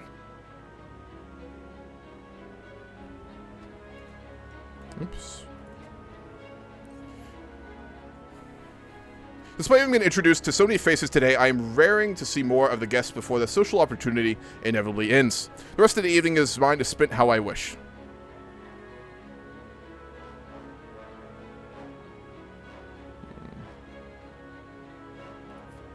Let's try and talk to that guy who didn't like us. We've been gone for quite a while at this point, haven't we? We also made a friend with Countess Vassal. And the wedding is at an end. Wonderful. We made a very good friend. We got very good relations with a bunch of very powerful people in the Roman Empire. All around, a very useful social event to attend, and we will be on our way home. Just in time for total war. On our way through Haran, we appear to have stumbled into a local food market. Everywhere, peasant and nobles of every culture and tongue clamor around exotic food stalls, the air thick with fragrances I never had imagined. My nose is drawn to a lowly stall stacked with a dish I could only dream of. I'm pulled out of my haze by the halting grasp of Artashir. Do not waste your palate on this slop, my lord. Bowls of stew are for peasants. We have much finer foods at home. We're trusting, so we'll take his word for it.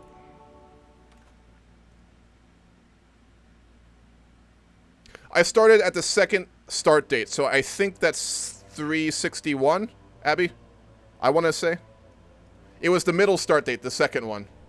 When Alaric's in it, Arcadius, and all those guys. Or was that 95? I cannot tell you. It seems that our caravan has become a little lost in these foreign lands. It would be 95, because... Hold on. He was 9, it's been 9 years, so yeah, 95. Because we started him when he was 24 years old. So yeah, the 95. Artashir has been trailing us around Syria for hours. And though he has last swallowed his pride and asked for directions, he does not appear to be an expert Aramaic speaker.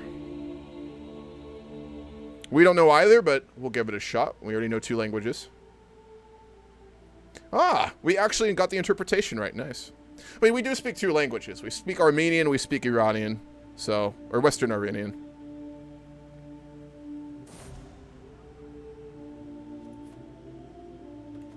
Queen Ma has been murdered! While pregnant. What the fuck? Wife, as you drew your last breath, relief washed over me. Oh no. Perhaps I should be ashamed, but in truth there was no love lost between us. I am free to start my life anew. Even if we didn't love our wife, she was murdered while with child. And that is an act that cannot be forgiven. Who would do such a thing to our wife?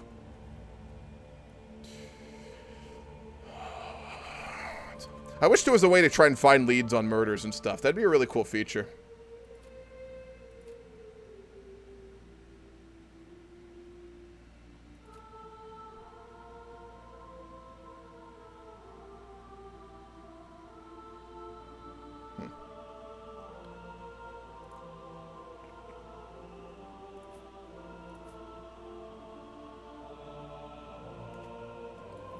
Let's put our spy master on finding secrets in the capital and Devine. Perhaps we can figure out who did it that way. Sog's very capable. Journeying through Tal Basma, I pass a peculiar-looking tent splayed open with its yet more peculiar-looking occupant inside. Come in, O mighty king. I can tell you have many miles to go, and I can offer you a reading of your future travels for a modest price. The strange man has piqued the interest of my entourage, but am I willing to pay for a reading? Why not? It's cheap. Bad omens. It'd probably be right after this that we got the news while traveling to our capital that our wife died too. So we would have met that fortune teller, we would have gotten the bad omen, and then we would have heard that our wife died. That'd be pretty intense. I think we're probably quite superstitious at this point, even as a Christian. Since leaving home nearly a year ago, I've had many highs and lows, reveled in the wind blowing through my hair, and lamented the rocks in my boots. There are so many places, so many things I have yet to see. Out there on the open road, I feel free of this stuffy castle, if only for a little while. The roads are full of pilgrims and wanderers. Perhaps it is among them I will find peace of mind. We are a traveler. How's the north of us? I mean, the Huns have expanded. They took Hungary, if you guys didn't notice that. Attila is 4 years old now, and he is in charge. His father's dead. He already has 19 martial at age 4. I'm just imagining, like, a 4-year-old child who's just ripped like the Rock and is like doing mock battles with his troops at age 4. That's basically what that is, right? He's been given supplements. He's on gear at a very young age. As we travel through Bhagavan, I take in a beautiful view from the mountainside. When I steal my eyes away to focus back on the stony path ahead, I realize we have been surrounded by a group of ruffians. A tall man, presumably the leader, steps forth in front of our caravan. Passing through these mountains will cost you. Don't care who you are, anyone passing through the mountain pays.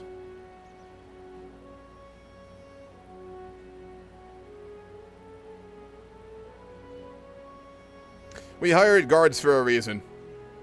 We're gonna make them deal with it. They weren't cheap, they need to do their job. Attila's regent looks goofy. I think it's his mother, right?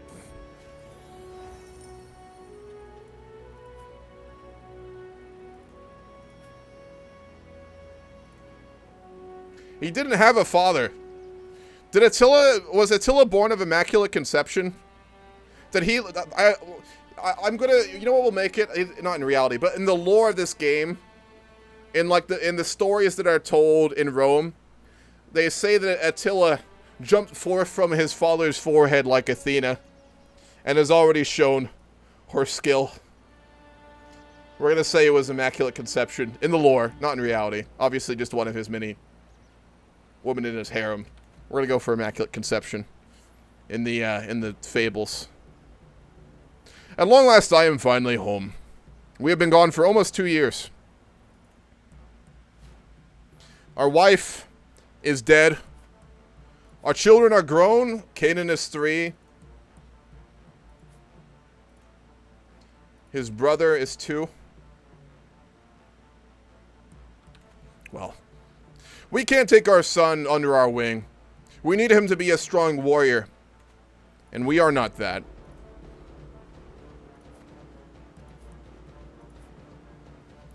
We need a great warrior to teach him.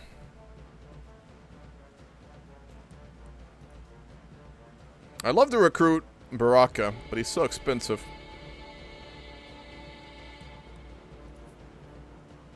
We'll give our son over to Artashir to teach. Canaan will be taught by Artashir himself.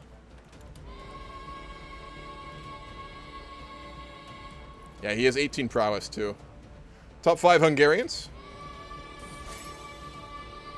No, this is the RUI mod. OES. I'll link the mod list again. If you guys want to know the mods, just let me know and I'll link it.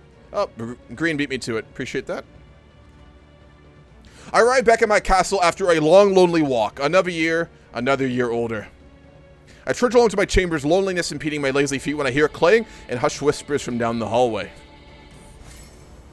Wonderful. That's a surprise party. Hosted by Nikephoros. Somehow he got back to our capital before we did from that feast. They both did. That's rather odd. They came a very long way. 3 presents we get to choose. We'll take the small one. Vram brooch. A masterwork trinket. Given to us by our best friend that we met at that wedding. Wonderful. It looks very nice. And it'll give us a fertility bonus. What trait does Nikephoros have? That's a good question.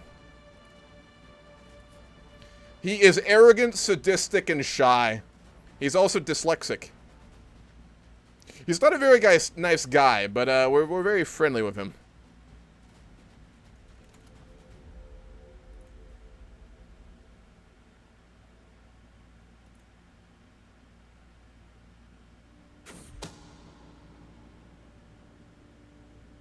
While performing his duties as my spy master, Mayor Sahag has uncovered a secret held by my knight Avig.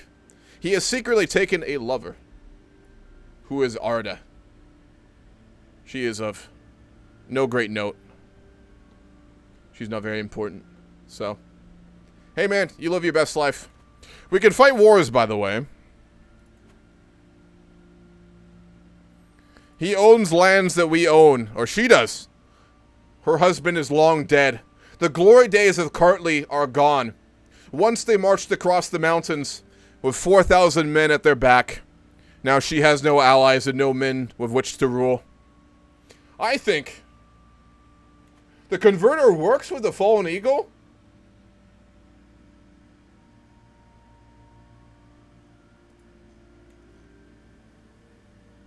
That's a game changer. That is a huge game changer. Really?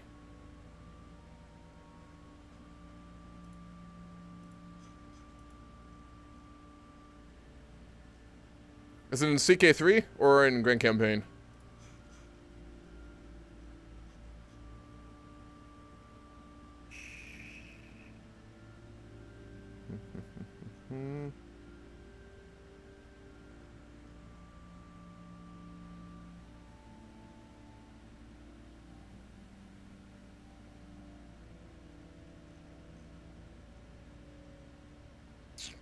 I'm looking for it.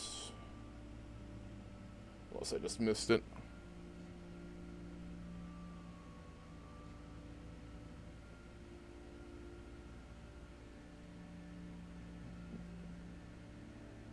Which channel did you post it in, Abby? Oh, in my Discord. I still go to Babylon Roleplay thinking it's my Discord. I mean, it is, but you know what I mean. Old habits die hard. Wow. Okay, it actually does work. That is crazy. Yeah, thank you, Graham. I realized that. Wow. Thank you for testing that, Abby. I appreciate that. That is wild. Oh, we could do a lot with that.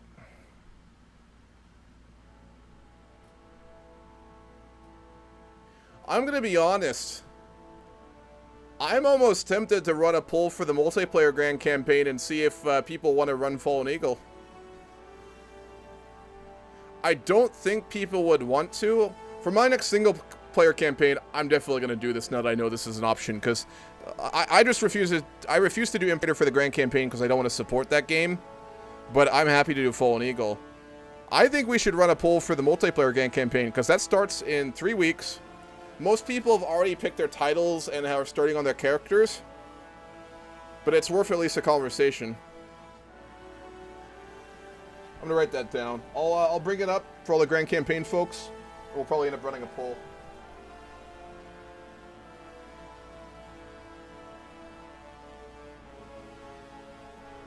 That is very cool.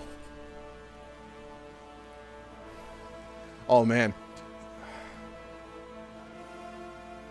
Oh man, okay, that's cool. I already know what I'm doing for my next single-player Grand Campaign. The next single-player Grand Campaign, I'm not going to be doing a poll for who we play. I know who we're playing, and we can play them, actually, in Fallen Eagle at the really late start date. Oh, that'll be fun. Hell yeah.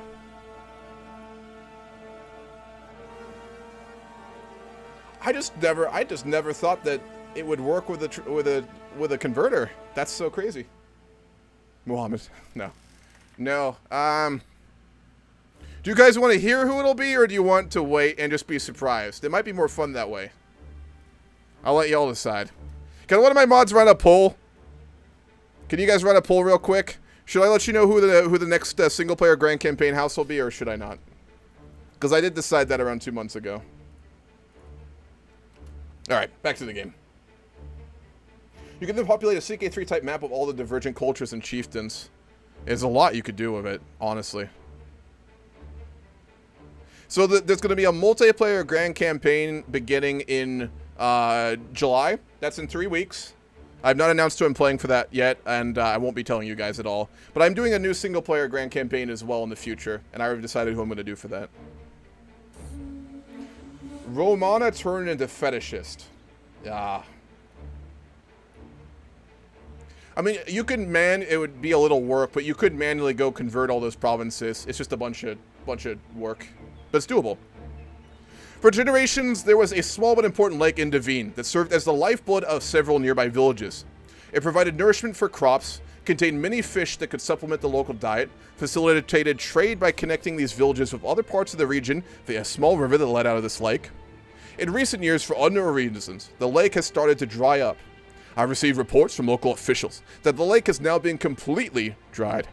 Though everyone anticipated this would happen, the people living around the former lake are now in a difficult situation. Without this, these villages can no longer live in their ancestral homeland. They will likely need to move elsewhere.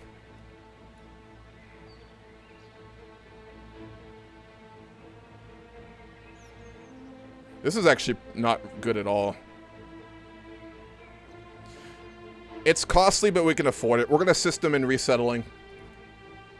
We're not a bad guy. We are a very diligent leader, very diligent ruler, so we would do that.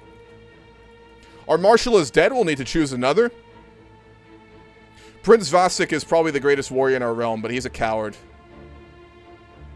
So I think we will choose Count Sambat Atau.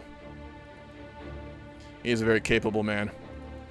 And with that, and now that we have resettled back in Devine, we are going to march to war and get revenge upon those who laid us low when we were at our weakest.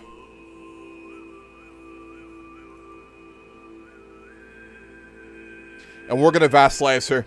Once her husband, a lowly duke, tried to vassalize us, a shah, which is the greatest insult imaginable. A duke should be subservient to a shah, and we will show her that this is the case.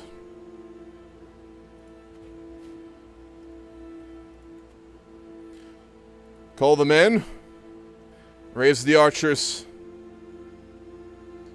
We will march.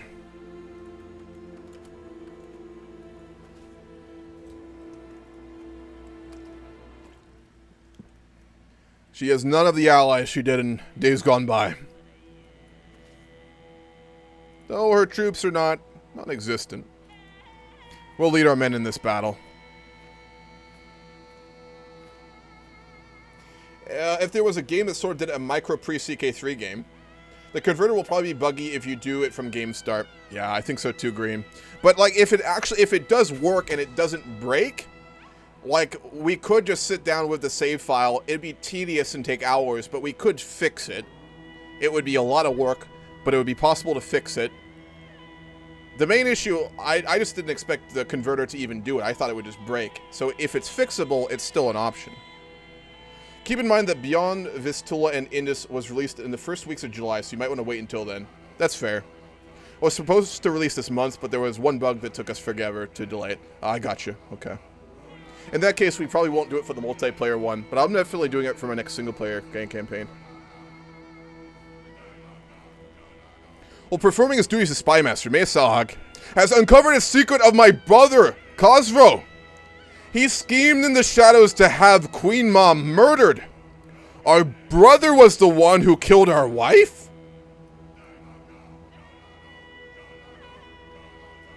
Brother, how far gone you have become.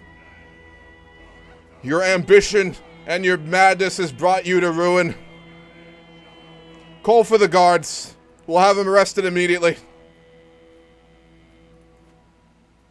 An act of tyranny.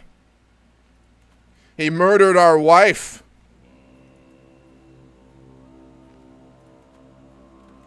We will expose him to the whole world. We know who you murdered. And now we can clap him in chains.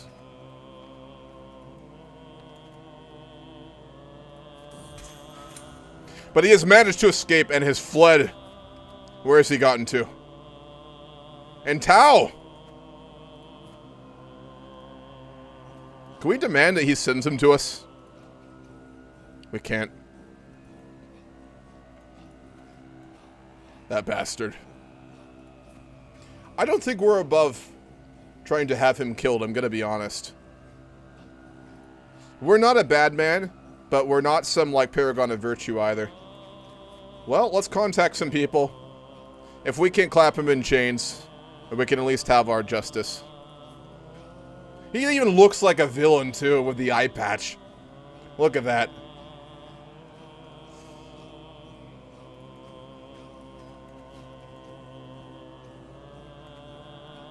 No? Okay. Y'all will find out in the future, then.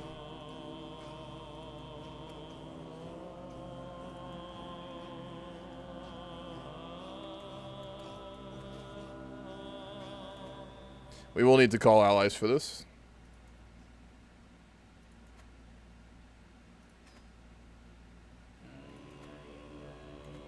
We'll just call the satrap to the south.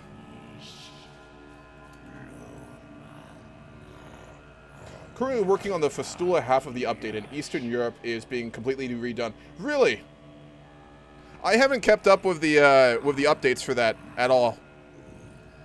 I'm gonna be honest. So are you like mainly reworking like religions and cultures and like event and flavor kind of stuff, or are you doing anything like more radical than that? I don't think I've ever played in Eastern Europe in Fallen Eagle, actually. I've pretty much always played in Rome or in the Levant or in the Middle East. We actually do have more men than I expected. We have the quality. We have a capable commander. I wonder what he would be thinking right now. He's innately a very trusting man. He trusted his brother utterly, and it was his brother who killed his wife. What would that do to someone like this? He'd probably be questioning a lot of his beliefs right now, I think. We also will need to find another wife, but I'm in no rush. We're 34. We'd be expected to marry again. The next Grand Game is probably going to be really cool, especially considering there's a mod that's in its alpha stage, which will make Native America and starts in 1061. It would be a pain to convert, though. That would be interesting. We are losing. This will be a very close battle. Our allies are not coming.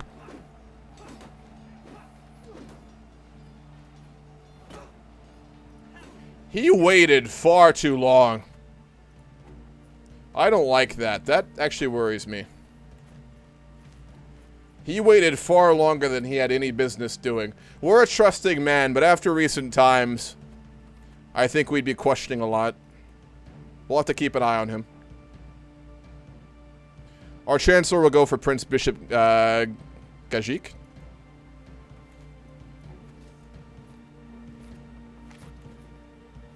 Here come our allies. Big army. A lot of it's just cultures, religions, rulers, and whatever, but I'm going to be having a mechanic for Slavic migrations. That's cool. Which will be similar to Germanic migrations, but also different. That's super interesting. And migration mechanics are so important and so cool. Because, I mean, migrations were... I don't need to tell you, obviously. You know, you work on the mod. But, I mean, migrations in this time period were so important politically, militarily, and just, like, culturally and historically, right? Like, this was a time when, like, the mass migration of very large groups of people all across Europe was so big. It's something that just stopped happening after, really, the establishment of more permanent civilizations. I'd say probably, like, 700, 800, 900, something like that. Even later, really. But it's something that we don't really have much of a concept for nowadays, because borders are, like, a very strong thing in the modern world. There's something that we intrinsically, I think, all understand, especially since if you play games like this, right? But, like, firm borders and migration being, like, families and individuals rather than, like, groups and nations, that's something that, like, most people just don't conceive of unless they've read a lot of, like, the history of the ancient world. It's crazy how much of an impact it had. I mean, that's like if you talk to people and you talk about, like, insert group in Europe being from originally, like, you know, like, the Caucasus or something, they'll be like, that's not true. And it's like, well, yeah. While performing his duties as my spy master, Mayor Sahag has uncovered a secret held by my Chancellor, Prince Bishop Gajik. He has secretly taken Lustina, the spy master of Count Kyriakos of Famagusta, as a lover.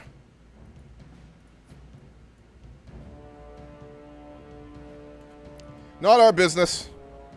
We'll just make sure to remember that. What happened in France? There was a revolt. Proconsul Sallustius is currently revolting. I think he's revolting. No, he got independence. A proconsul got independence in Logdunensis, which is like Normandy and Brittany. And then one also got independence in northern Iberia. It's still holding on for now, though.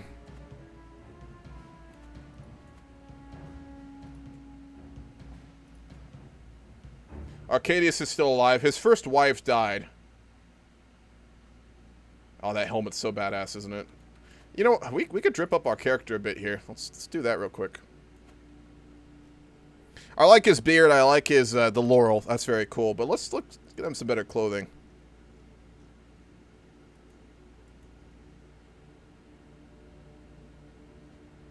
We need more, I think, more Iranian style clothing. Culturally, we're more similar to them right now.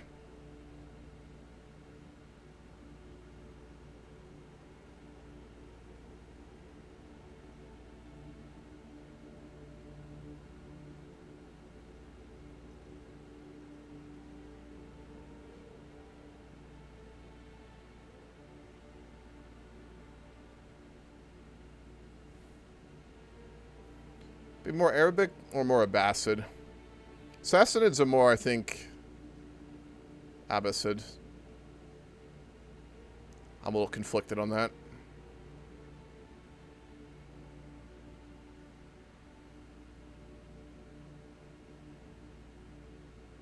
Oh, I like that. We'll go for that. Arabic armor.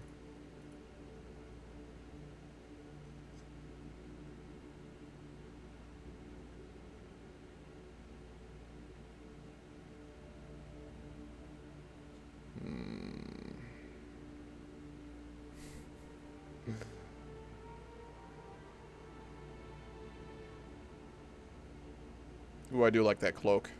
We'll use Sassanid armor, and then we'll wear a Roman cloak to try and, you know, balance things.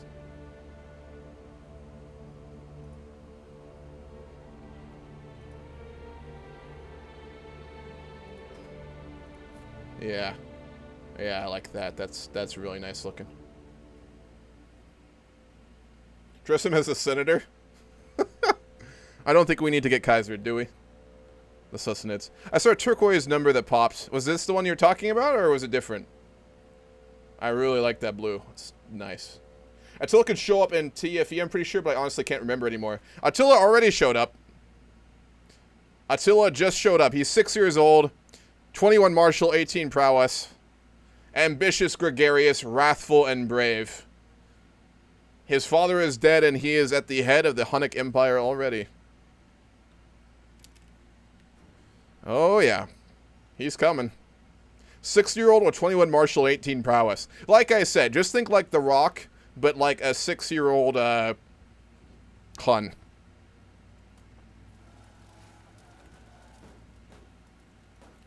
For our lifestyle perk, we're going to go for whole of body. We'll do anatomical studies. We're going to work on medicine a bit more, too. We have a bit of an interest, obviously, in turning lead to gold. So I think we'd have an interest in those sorts of matters. The war is going very well, though. They do have quite a lot of soldiers, and they're getting invaded by the Shervins. Albania lost a lot of territory. Those are our relatives, so that's not great.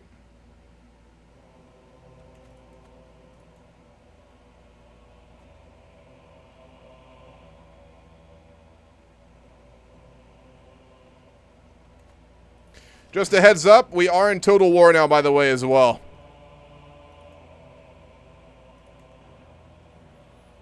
So, this is a very rough stage. Let's see what the Casus Bellis are now. Yeah, Great War. You can seize whole kingdom titles. So, if wars in total, this context, they're going to be absolutely brutal. So, we have to hope that we don't get targeted, really. Because if we do, we are not going to win. Simple as that. Map seems wrong. Entire world should be Albania. You're right. True. Emperor Zog forever. Yeah, making wine with lead. 10 hacks, merchants, and 406 don't want you to hear. All 10 of them are just put more lead in your wine. It tastes better. And it has, it balances your humors, too. And who doesn't love a balanced humor? We are in debt. That's going to really hurt our army's morale.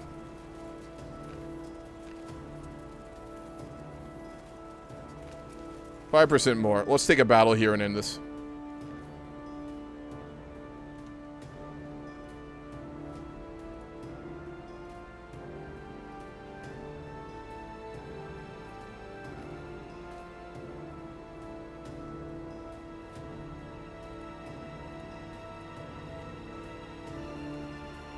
Abby, out of curiosity, where does the soundtrack for this game come from? Was it a conglomeration of like soundtracks from other games, or was it actually custom made? I don't really know how the Islamic mechanics work, but it was Rentru added them, not me. Gotcha. I've never encountered them when I've played. I don't tend to play very late when I play Fallen Eagle, though. The war is over. We will force peace upon Duchess Salome of Cartley, and get revenge upon her house, upon her husband, for the dishonor they showed our family.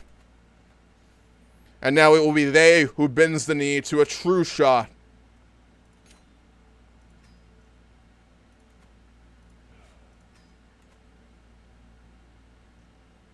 Assassin has managed to eat a little portion of the east, though, so we won't get all of it, but that's fine.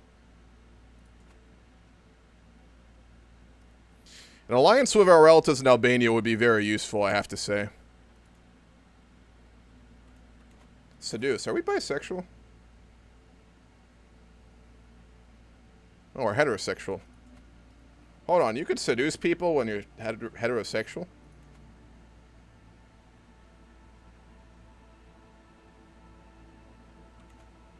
Oh, no, it is on there. Lower chance because you don't like men. Alright, fair.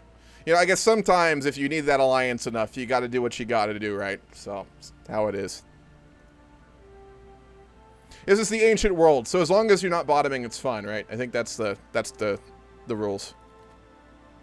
Alright, we do need to find a wife. Political marriage again, but let's try and find one that we, like, actually kind of like.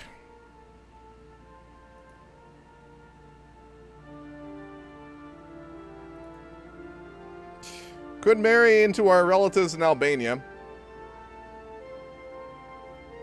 My modern sensibilities always cringe for that, but this is not the modern world. See if there's any other interesting options here. Our first wife was in the east, so we can't marry someone in the Sassanids again. I think if anything, we actually should probably try and marry someone in Rome.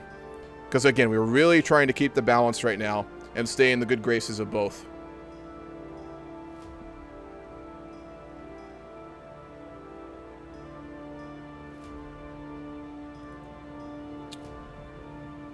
We met Vicarius of Orientis during that feast in the south. He also fought against us, but we destroyed him. He's a very powerful ruler in Rome. What lands do you need the Caucasus Empire? I'll take a look in just a moment. George Hammond wrote several tracks for the mod. Really? So it is custom then. Wow, that's super cool. It's so nice. Hell yeah. Marry Albania.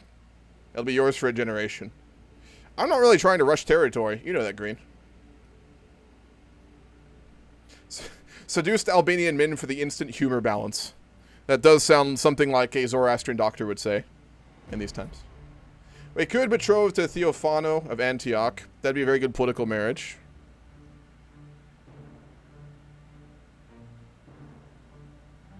Optimally someone we can have more kids with. Waiting is not what we want to be doing at our age. Let's just do this manually. What do Asia? She's unmarried. Zoe Elgmitis. She's comely. And she's the daughter of Visarius Theodoros. Visarius is a title. I keep acting like it's a name. It's not. Theodorus of Asia would be a very, very powerful friend to have. Though for some reason he has like no troops right now.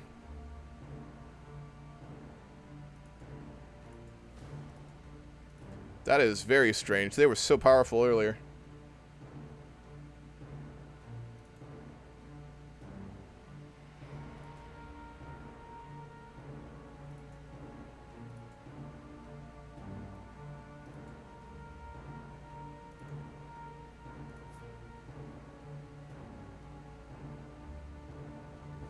We'll betroth to Theophano of Antioch. That's a good political marriage. We are far too poor to do a grand wedding, so we will just do a simple one.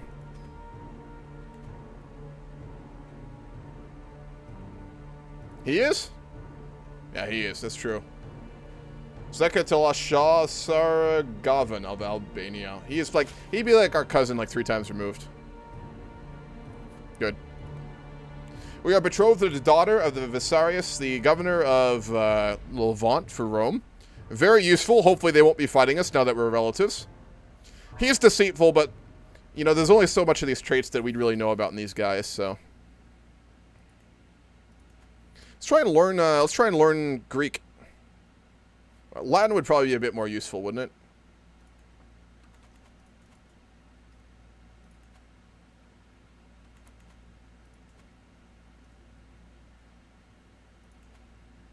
Yeah, Latin. Well, let's try and learn Latin. We are very intelligent. We are very well read. We already speak 2 languages. Let's try and learn Latin and Greek. If we know a bunch of them, it could be very useful for us, given we have to juggle all these different cultures to survive. Oh, Duchess Salome got really fucked up in that battle, didn't she? I think our soldiers may have been a little rough when they took the capital. We'll go for our marshal for Count Hamazasp II. He's very young, but very capable. If we get on good terms with him early rather than later, there's only benefits. Our allies in Orientius are calling us to war against the Pontus. We're allied to both of them. This is a pickle, frankly. But we've been called. We are a man of our word. His father was the one we worked with. Vassarius Melitios is very young. All right. Call them in. We'll make our marshal lead our men. Let's meet up with his soldiers in the south.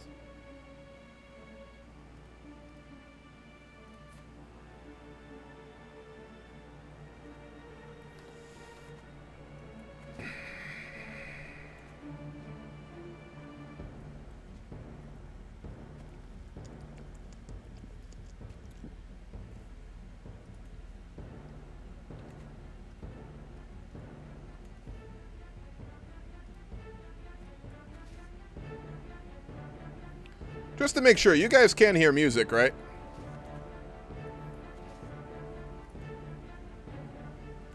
I did change a bunch of my settings. I want to make sure that y'all can actually hear it.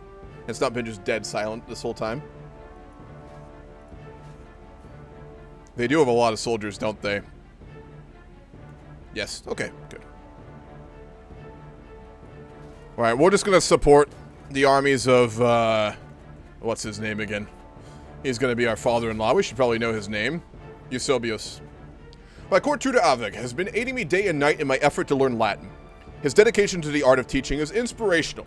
There's not a day where I am not brought a Latin letter to read, learned Roman man to converse with, or an extraordinary mnemonic rhyme.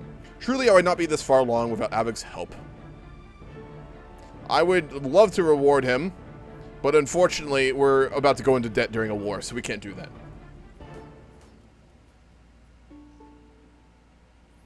All their soldiers are going towards Armenia. They're going to go siege us out. I'd be pretty petty, too, if someone, our father, spent several wars supporting, ended up fighting against us in a war of a new ally. I'd be pretty angry, too. But they asked first. I really wish there were, like, events or features to stay out of wars that, like, both your allies are in. Let's consolidate.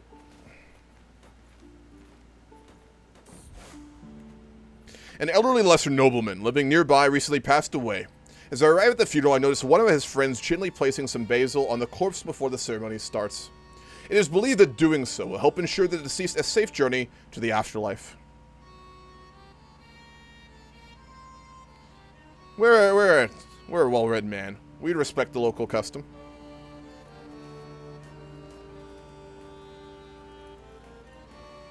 We'll attach our men.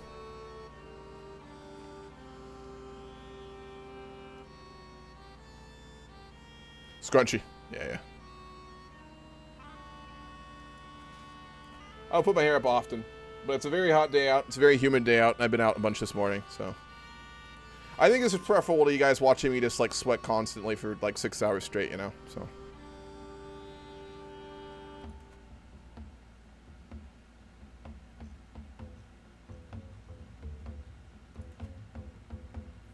Yeah, we do not have the money to do any imports. We are actually not a very rich country, are we?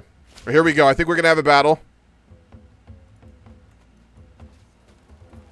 Here we go. Big battle.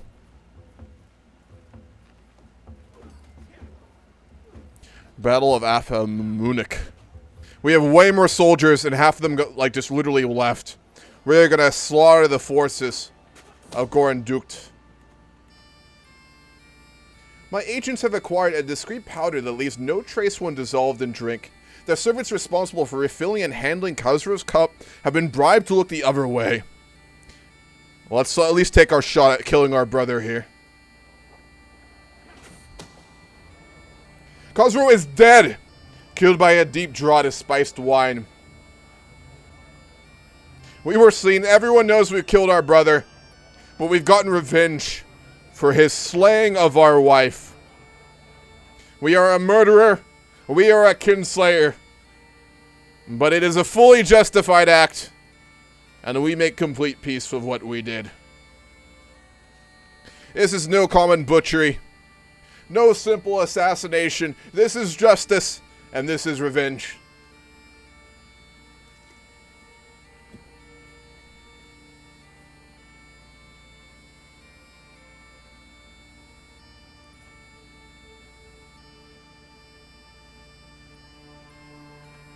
Yeah, we lost a lot of prestige for that action. But there's no way we wouldn't do that. Especially given we're such a trusting person and he breached our faith. For something like that, it would be just a pivotal moment in his life, and I think he'd very much overreact. We could get a claim on Bukarelian.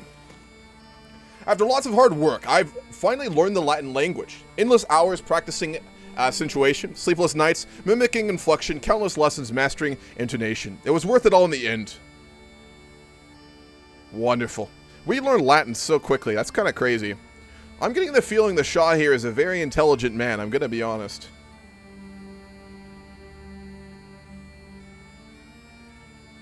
Wow. Alright, let's learn Greek. Why not?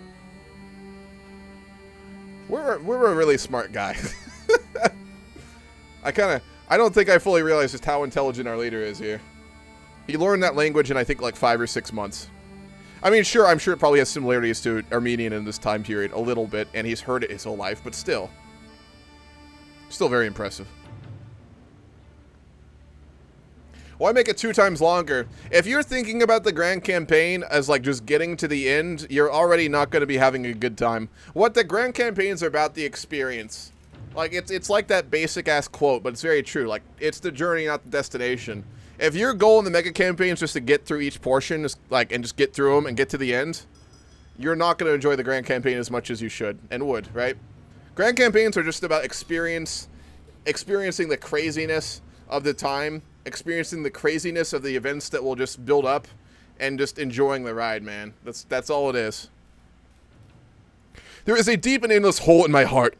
Nikephoros was a constant companion and confidant, and to him, ripped from life feels like a mortal wound from which I will never recover. So right after we killed our brother, our best friend that we met at that feast died. Oh man, we're having a bit of a rough time, aren't we? I will never forget this day. This day takes a heavy toll.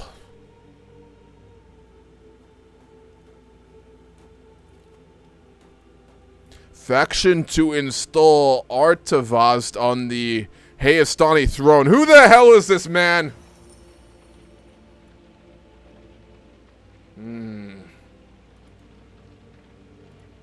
We'll have to be wary. Plots against us. A major fire recently swept through a large town in Hayek. It was nevertheless devastated much of the settlement and left many dead or injured. Given the town was of regional importance, the disaster could have long-lasting consequences. We're already in debt. Let's provide relief. Screw it. You get a small bonus for learning Latin and Greek because Armenian is an Indo-European language. Okay, yeah, that makes sense. And I agree. CK3 is my favorite Paradox game currently. By quite a lot, actually. Stellaris is probably a close second, followed by Vic. Followed by Hoy. Followed by U4. We're going to start washing our hands. People will say we're crazy, but that's fine. A grand campaign is better than a long CK3 campaign and a short continuation. I can assure you, EU4 will not be short. Victoria 3 will not be short. Stellaris will not be short. Like, the only portion that's going to be short in the mega campaign is going to be Hoi 4.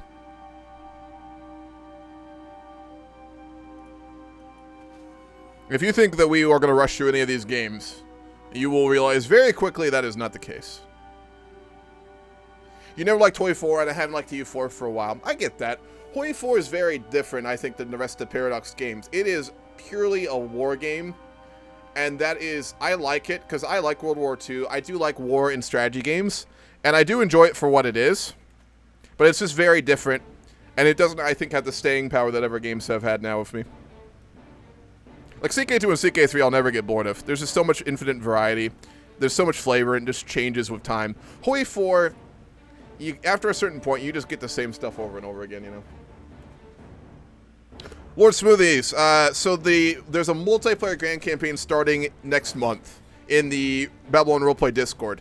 So that will be starting up. I'll be in that too. So I'm probably going to be in two mega campaigns at the same time, which I know may get a little bit confusing. I don't plan to release episodes on my YouTube channel for the multiplayer grand campaign until later on.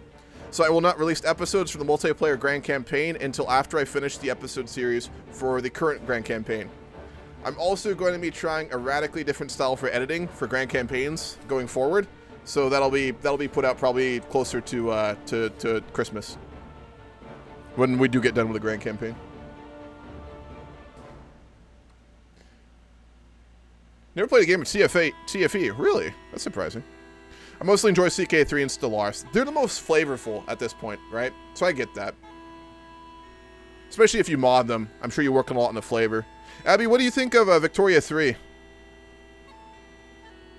How does multiplayer work when moving to Stellaris? It'll be one of two ways. One, it'll be a unified world in Hoi 4 underneath a global superpower.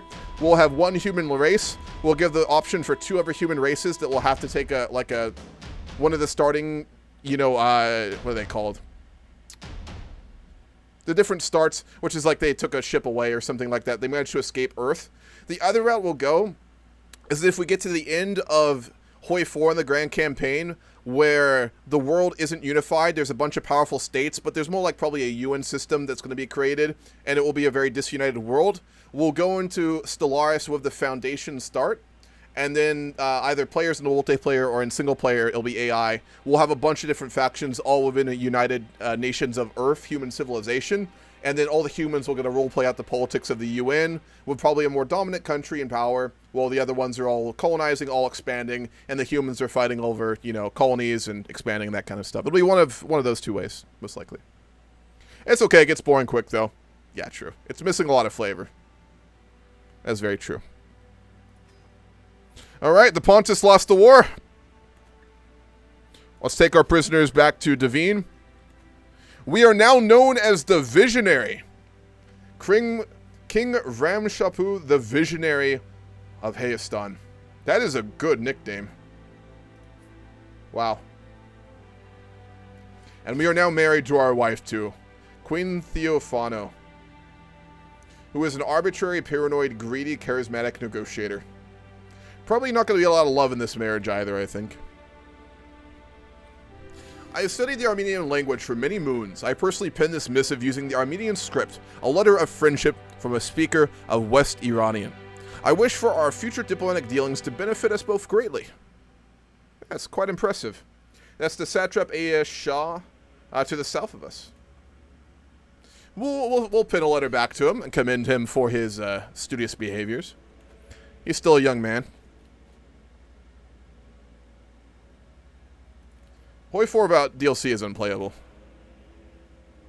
But why is your latest skit said that your server didn't have Hoi 4? Your server does, and we play Old World Blues. We did it for a really long time, Cheese. I think around 6 months we didn't have any Hoi 4, so it was more referring to that. Yeah, ironically, Victoria 3 is the only game I've actually learned a little bit how to mod. I'm not very good at it, but I have done a bunch of modding for that Vic 3 mod that we made. It's a lot easier to mod than... I tried to learn Hoi 4 modding, and I just couldn't. I could have, but I just didn't put the time into it. Alright, we're holding court. A markedly disgruntled Duke Mirdot hurries to your throne.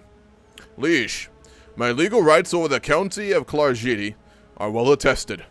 These tracts have been considered an integral part of my duchy of Cartley. Yes, it was your mother who I made bend the knee, and your father who died of stress in my war against him. Will you support my claim and have your vassal Countess Anna relinquish her title?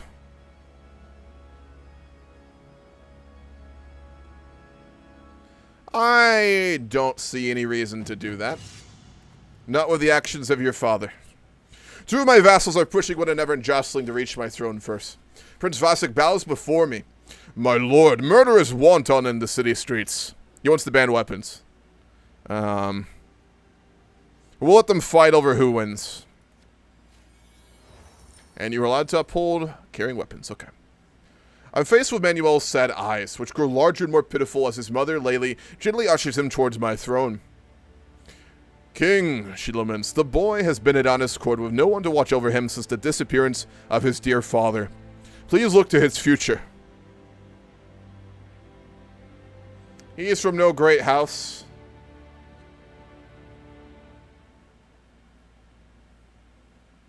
No, we will not take on a commoner, but we will give him to our wife. She'll raise the boy. Why not? There is a whole passage in the Bible about such things. I think, as a religious man, we would seek to honor it. We're also at court grandeur level 4 now. Shout out to West Iranian, best language. I prefer a hoi 4 about no step back and by blood alone. Sitting there making planes and tanks is boring as fuck. I agree. You know a man named Lambert who wouldn't agree? No, Lambert does not disagree with my opinions on Big 3. I'll be real, late game EU4 warfare is rough. AI making 1,000 stacks and sieging everything is rough. Yeah. I actually like mid to late EU4 in terms of colonialism and diplomacy. I don't like micromanaging the mega stacks. I don't have any interest in it. We've learned Greek! Oh my gosh. In the course of a year, we have learned both Latin and Greek.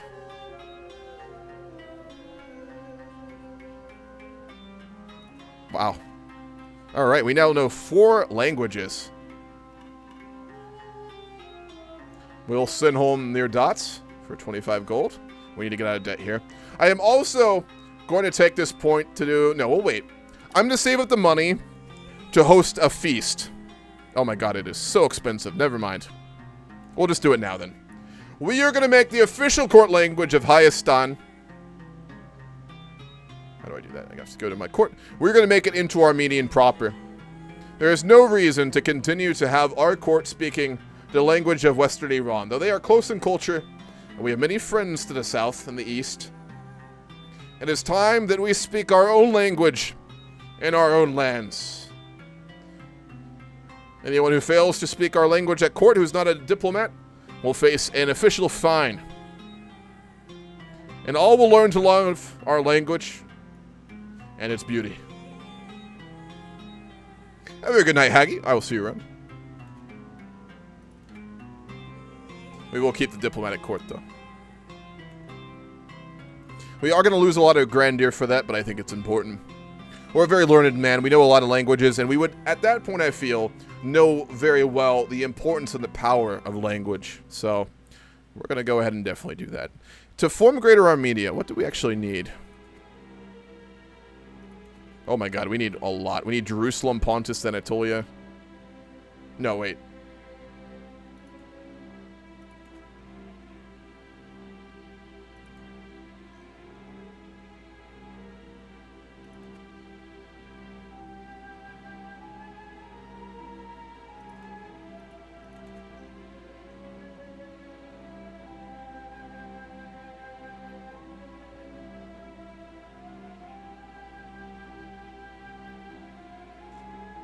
Oh, I see. Okay, here it is.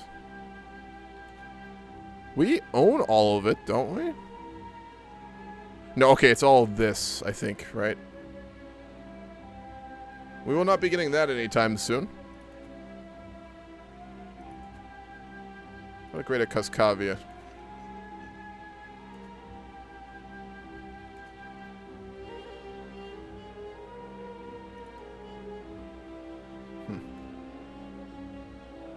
Arabic could be useful too. That's true. Let's see if we can learn it. 95% chance as well. I mean, honestly, he's got time. He's a very curious man. He's very learned. He's very intelligent. Let's just try and learn as many languages as possible. Every diplomatic tool that we can make to keep us from being endangered by our neighbors is useful. And given that, let's start to send some correspondence to the Shah of Shahs himself. And see if good relations can keep us independent for now.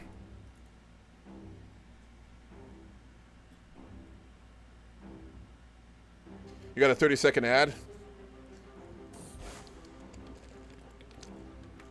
Yeah, I don't run any ads. That's the one that, unfortunately, Twitch makes you watch. My recent endeavors within the realm of theology have given me a greater appreciation for God's representatives on earth.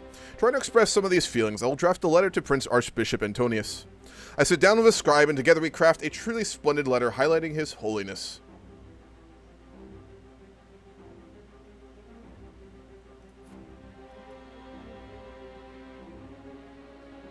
We'll just praise God. Keep it simple. Is it already 3 hours? Oh, man. Yeah, it's almost 6 already. We are almost out of debt. It's taken us quite a while.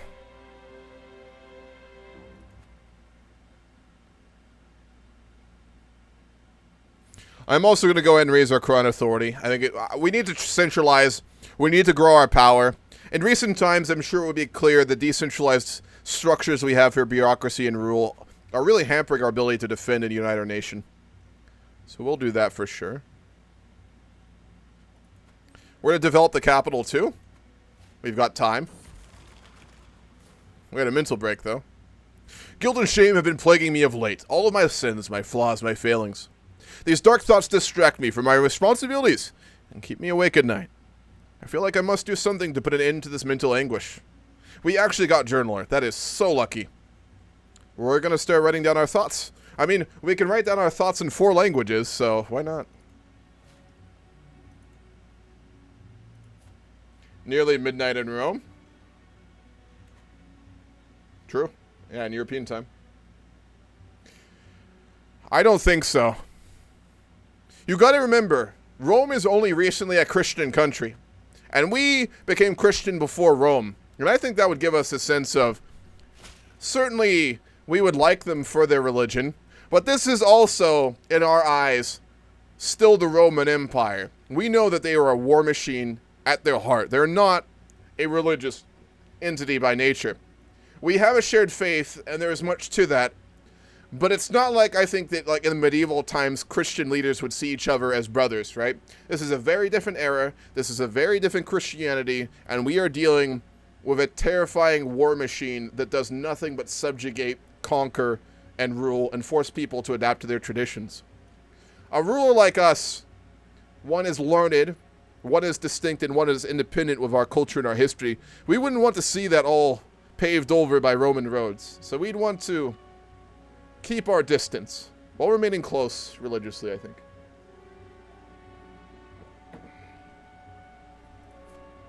Count Vartan has come to bend the knee. I've noticed none of our vassals are giving us any tithes. They're not required to, but that is a little concerning. Countess Anna of Tau. Oh, that hairpiece I think is bugged. It's probably one of the mods I have on.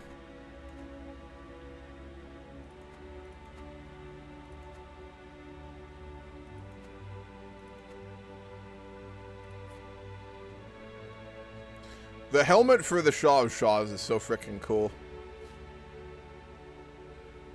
Our wife is pregnant. Wonderful. Alright. If we get a son, what was the name that was wanted for the 3rd son? Because someone else redeemed their points like 3 hours ago for that. The Bronzebeard. Shah of Shahs Bahram IV Bronzebeard of the Sassanid Empire. That's a pretty badass nickname. He's also a Blade Master. Zion. Gotcha. What's my opinion of Kick? I have no like and no respect for it.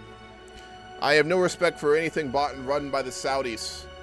I don't respect anything owned by a country that's human rights abuse makes the USA look good. And that's saying quite a lot. I have no respect for the Saudi government. I have no respect for Saudi corporations, which enable their horrible fucking laws, their horrible rule, and their bad country. I don't dislike people in any country, but I do dislike governments.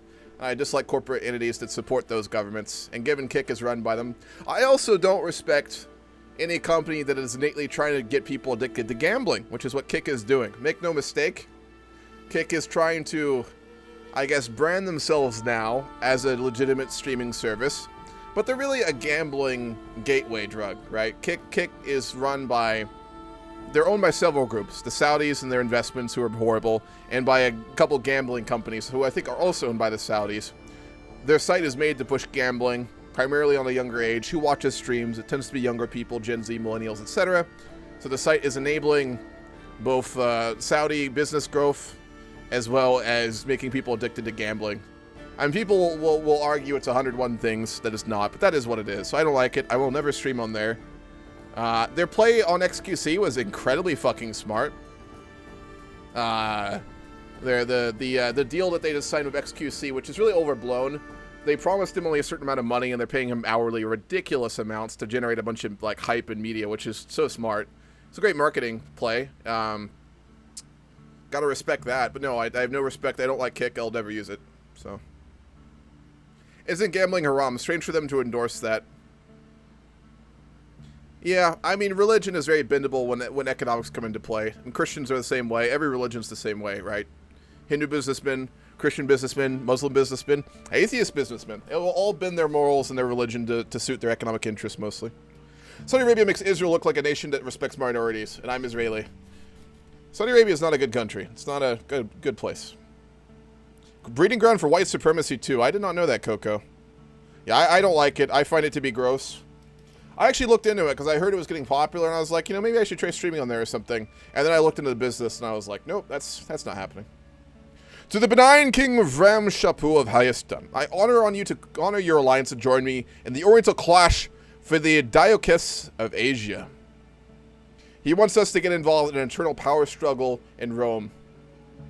We will do that. His father sent troops that saved our nation. It's only right that we do the same for him and his. That being said, I don't think we need to send our very expensive bowmen, do we? I don't think that's entirely necessary.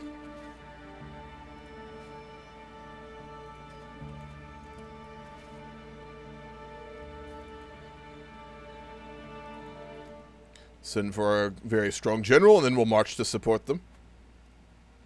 They have a minimum moderation, so it breeds hate, basically. Yeah, there's no oversight. Like, Twitch is very problematic in many ways. I'm not a big fan of Amazon myself, but I'll take Amazon over a Saudi business investment group any day of the week.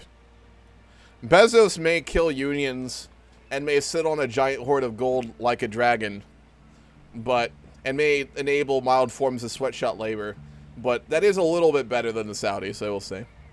Today I woke up earlier than usual. Feeling a bit restless, I ventured out of my residence and took a walk outside with some trusted guards. We thought we heard a whistling sound up ahead, and upon further investigation, we found that it was a young shepherd with his flock playing a pleasant song on his wooden flute. He greeted me reverently and wished me the best. The lad is talented. It de-stressed us. It was such a good flute song. Yeah, he was very talented. My Chancellor, Princess Anna, has honored me with a visit and has brought one of her courtiers along. Anna approaches me excitedly. Omed, King Ramshapa, it pleases me to see you're thriving here in Devine. It occurred to me that Dertot here might be of service in your court. Wow, he is very capable, isn't he? He is an incredibly talented steward, touched by Midas himself. Yeah, absolutely. That is wonderful of her to do. She is the Princess of Western Armenia. Absolutely. Wonderful. We chose well for our Chancellor. How you get your God MUG? How you get your God MUG? What do you mean by that, Cheese? Bezos does a little more than killing unions. Oh, he does a lot more than that. He's a very bad man who does very bad things. But he's still better than the Saudis. That's not a high bar by any means. It's a very low bar, but I mean, if you want to do things like streaming, if you want to do things and put entertainment on platforms, you just have to choose the lesser of evils at the end of the day, right? I mean, it's what it is, sadly. Magic artifact. Interesting opportunity appears in your court. One of Outlanders wanted to sell you a magic artifact. The price is not excessive. Only 100 coins, the vendor ensures.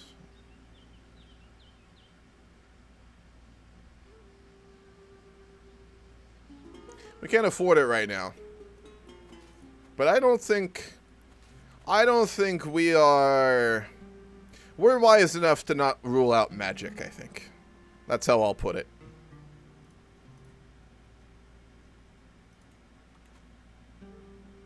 If he was a CK3 character, he would be King Jeff Union Buster of Amazon, House Bezos. True. It's true. Mug. How do you get your god mug? Oh, do you mean this? You mean the coffee mug? Stream on YouTube. I've thought about it. I tried it once. I really didn't like the features. I really just did not. YouTube's streaming options are so bad. The upside is I don't have to make ads. The downside is two things. One, the platform is just so bad for streaming. They put no effort into making it. The other is, like, I think most people watch me, like, prefer Twitch. I don't know. Because, like, when I did that stream, there were only a couple people actually came to it, so I don't know. I'm a little uncertain about going there for it. Like, I post my VODs on YouTube and stuff like that. We have a daughter. Lucine. Alright, let's meet up with the forces of Pontus. I wouldn't watch you on YouTube. Yep. A lot of people are the same way. I remember London, and the Saudis massively influence our beloved football. Oh, yeah, true. They're in so much. They've been buying out sports across the world, and no one has said no because they offer so much money. It's disgusting. And as a hospitality architect, we mainly work for them, and ones I've met seem nice. Like, don't get me wrong. The people you will meet who work for many horrible companies can be lovely people. But when you're offered a big enough price tag, you'll kind of just look past the issues to get the bag. And that is what it is. Like, my buddy Muhammad, his family, a lot of them work for the Saudis, actually. I met a bunch of them when I was in Cairo with him a while back. And a bunch of his family there, they actually all worked for the Saudi royal family, funnily enough. Lovely people. Very nice. Make amazing food. Very great hospitality. Lovely people. You can be a nice person and work for a horrible person or a horrible company, you know. That's how it is. Because these corporations are so big, so powerful, and offer all the incentives, it's just bound to happen, right? Could your daughter be named Zion? Sure, absolutely. Happy to do so. Zion. There you are. YouTube has a lot of streaming modularity. It's not really well made for it. If they ever improve their streaming software, I'd really think about it. But as of right now, I'm happy to stream on Twitch and just post my VODs on YouTube and then work on my YouTube videos like I do now. Because I enjoy that. Alright, looks like he has a big advantage here. We're going to attach our units to the Pontus army themselves. Oh, big battle. We might make this. We're a ways out, though.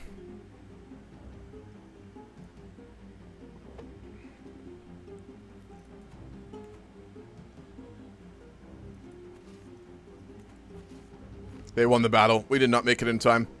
We're going to siege out Adrasos. It's not the first time I've heard talk of what a great servant Uriant is, and now Princess Anna has sent him to my court. She is really hooking us up with great people, isn't she?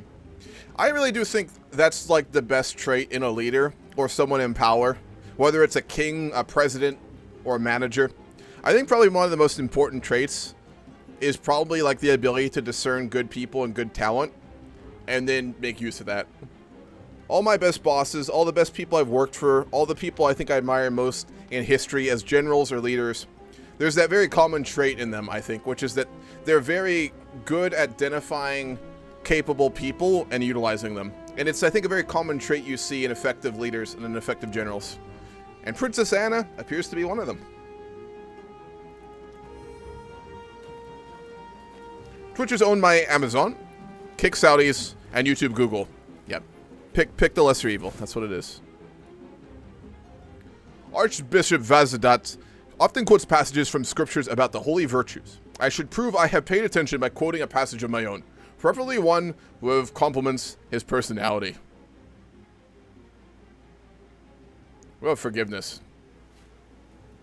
He's definitely not the other two things. And the war is over. We really can't get ahead economically, can we?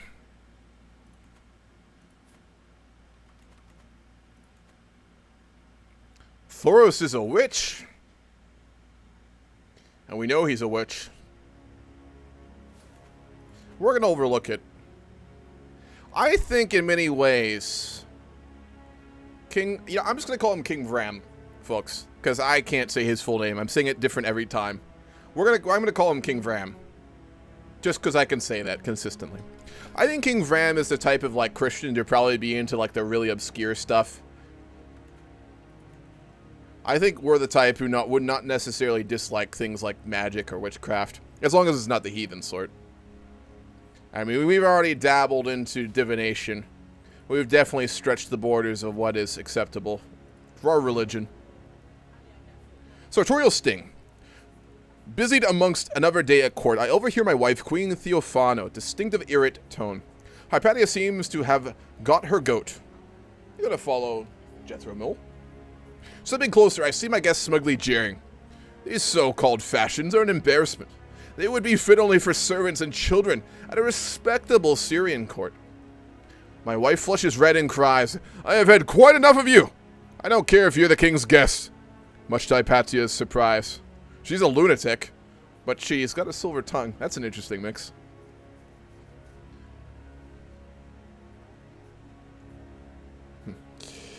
Pulling me aside, Theophano moans bitterly. That ungrateful wench never ceases to mock us. Yesterday my servants overheard her calling our trins passé. A French word, nice.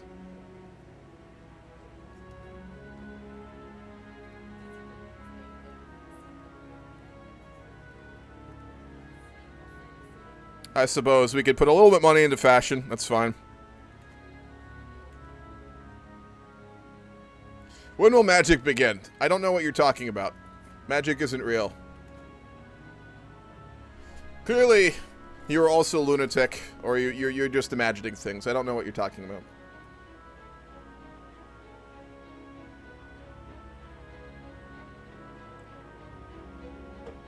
Man, that guy never came to look at the cat.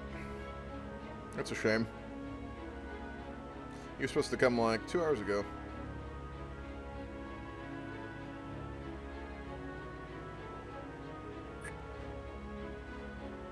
Huh.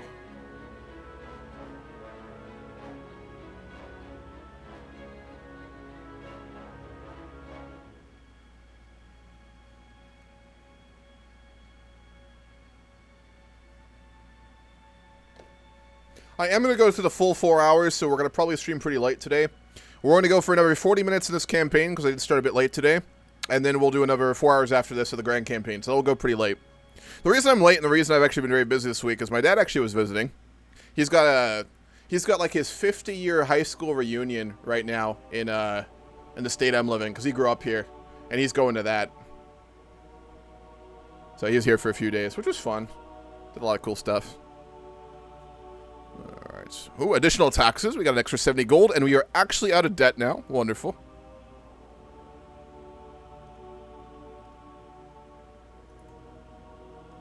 I'm not going to declare more wars.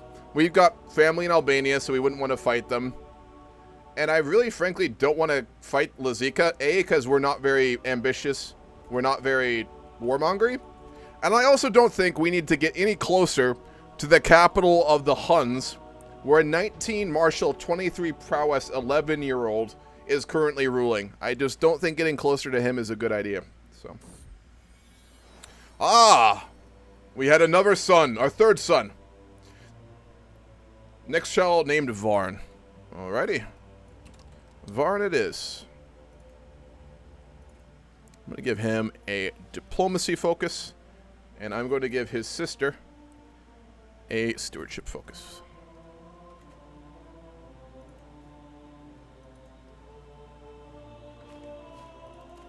Dicron is in need of a new tutor. He is having a stewardship education, so we will give him to Dertad, one of our courtiers, who's exceptionally good. That was the one that our Chancellor Anna sent us. He'd make a very good steward, but I don't really want to replace the Count. We don't need to piss off all of our vassals. Guess Marshall went down? I think so. I'm not too sure what's going on with him. Who's his tutor? His tutor is horrible. That's part of the problem. Cans. A lustful craven, arbitrary, misguided warrior is teaching him. If you become a vassal of the Huns, you could easily form the Caucasus. Sure, but there's no way in hell we're going to do that willingly. We are the proud descendants of the Shahs, the kings of Armenia. We will not bend the knee unless we are forced to at the edge of a spear or a sword.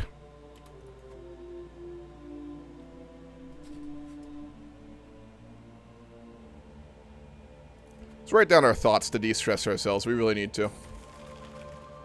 I grab a pen and open my journal. With each sentence that graces the paper, I feel my shoulders relaxing. The clarity this brings, being is unrivaled.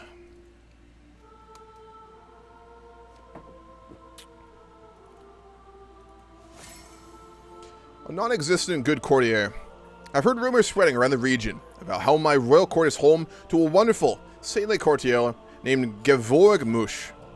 It has become part of local folklore to tell inspired tales about the great deeds he has done to help and protect the common people in my name. Well, this is nice and all. I have no such courtier with that name and that description. Some days I look around my court wondering if one of the people here inspired such stories. Who knows where or when this rumor first arose. Regardless, these tales are influencing how people see my court and myself as a monarch.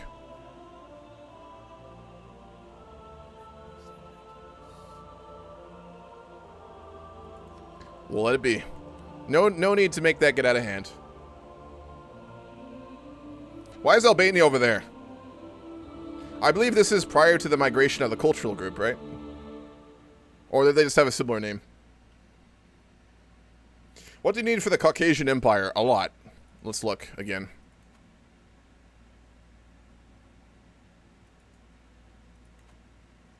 We need to control all of the Caucasus. So, yeah. We'd have to take a chunk out of the Iranians, and we'd have to take a very big chunk out of the Huns, who, just a reminder, are ravaging their way through southern Germany at the moment and are on the doorsteps of Francia. Francia fucking formed what? Oh my gosh, I have not looked in the West. The Western Roman Empire fell, folks. Just a heads up, we missed that. Western Rome is gone. Completely gone. King Magnus of Italia. Northern Italian, ruled by an Albina. The Western Roman Empire still exists under Emperor Honorius. They are only left in the Balkans. 4,000 men under the command of the Emperor. In the West, Francia has formed underneath Visaria Flaccilla.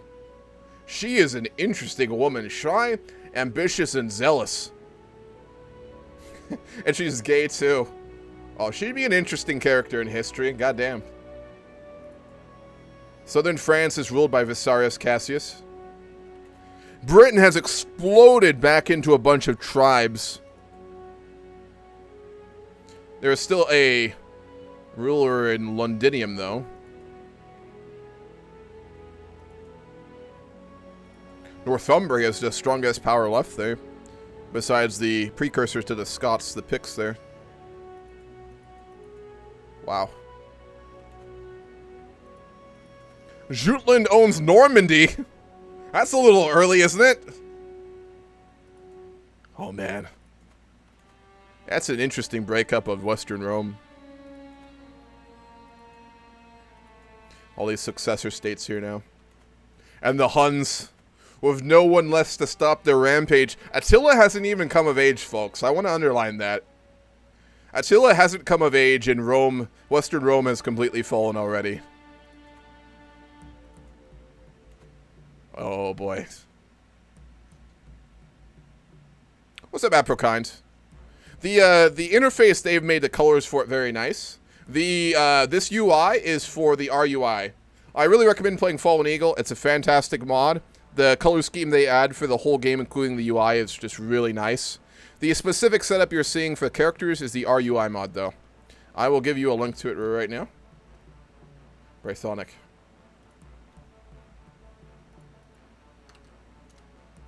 There you are.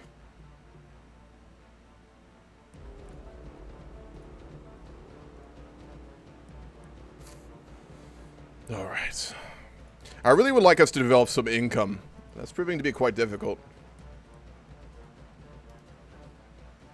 Thank you, Green.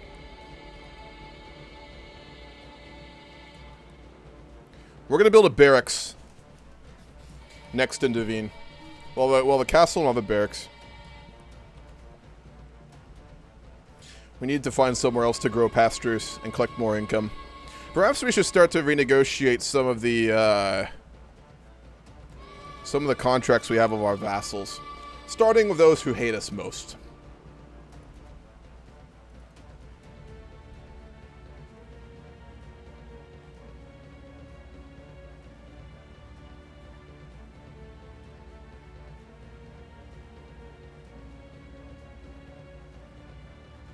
Tyranny.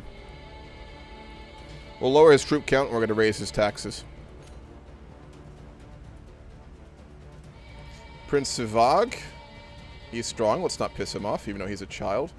Count Vartan. Same thing. We're raising his taxes and lowering his contribution of levies.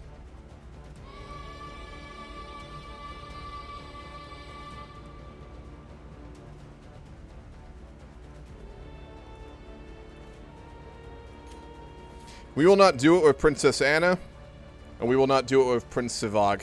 One is too powerful, and the other is too useful and too loyal. But we will get a little bump to our income there. Yeah, it's a lot of mods. After my research, though Caucasian Albania is also called Albania, the name isn't correlated with European Albania at all. Okay, interesting. Is there like a linguistic connection there between the this region and like the later Albanians or anything, or is it just random chance? Dude, I did the same thing in CK2 when I was younger. My CK2 campaigns routinely had like ridiculous amounts of mods. I think I actually used to run with over 100, if I remember right.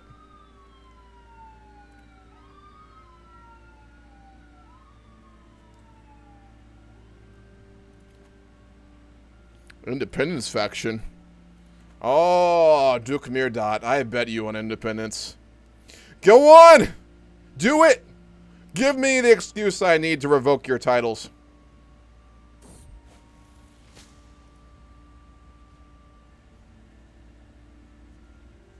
So I'm going to go to the bathroom. I will be right back.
Alright, there we go, I'm back.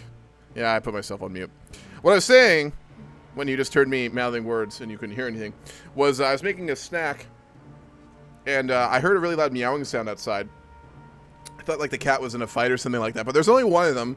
So I go outside to check, and it turns out the cat had gotten locked in the shed somehow. I think when my aunt was mowing the lawn or something, so the cat got locked in there. Was very unhappy. Let him out. Poor guy. It's really hot today, too. He's got a very thick coat of fur. Okay, we actually have a bit of income again. We can probably do some upgrading. Can we make a barracks? We cannot. Not quite yet. We need 150. We're almost there. We'll save up, and then we'll build that in Devine. Theophilos and I are spending another night, late night, categorizing plants and brewing potions. I am paging through one of his worn tomes when I discover a paragraph, which would make Archbishop Varsdot froth at the mouth.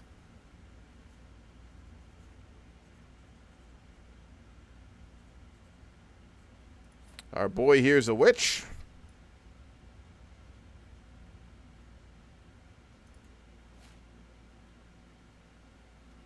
We suggested to him that he's a witch, and he didn't take that kindly, so guess we're not going to figure that out. How you become a plant person trait? Yeah, I think this is how we become a gardener, or that was a trait for it.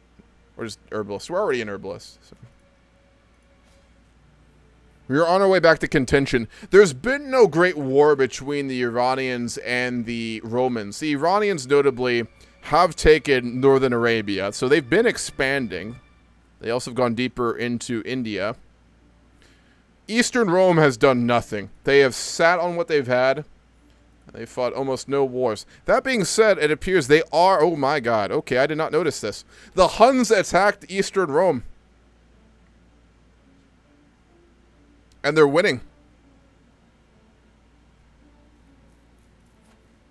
13-year-old Attila the Hun is currently invading Eastern Rome. Defended by Arcadius, the Imperator. With 3,000 men left under his command, they are being subsumed by the great horde of Huns coming from the north.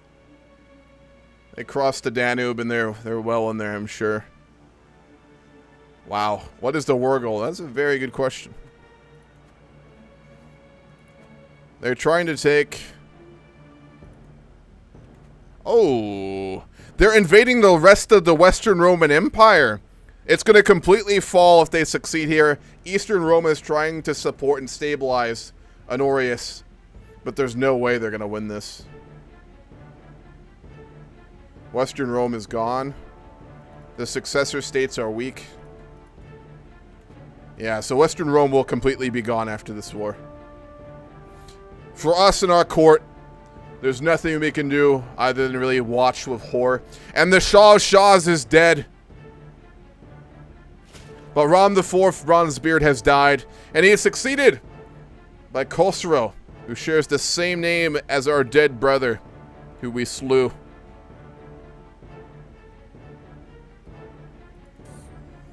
He is a craven. He is trusting. He is fickle. And he is a thrifty clerk. He's a very weak man. Perhaps that will give Rome the time it needs to rebuild. But then again, Arcadius is a trusting, shy drunk. So, both of the greatest empires in the world are ruled by incompetence at this point.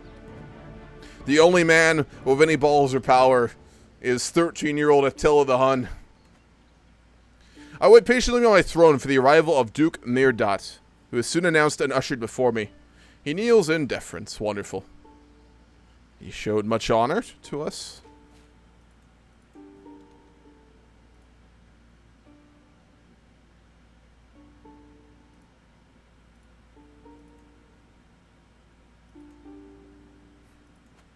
We can declare war on the Shah of Shahs. Probably not the wisest idea, though.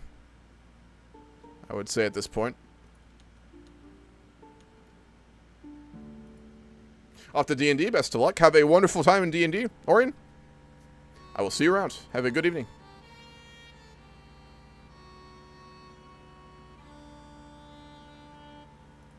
Alright, let's build that barracks if we can. The other option is, given our income, we could try and...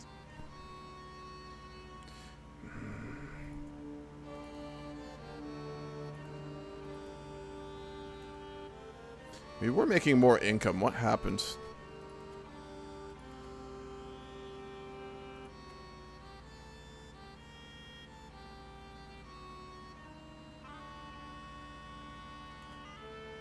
I think it's because our vassals are at war and they're not paying their taxes. We don't have the realm centralization high enough to stop internal wars either.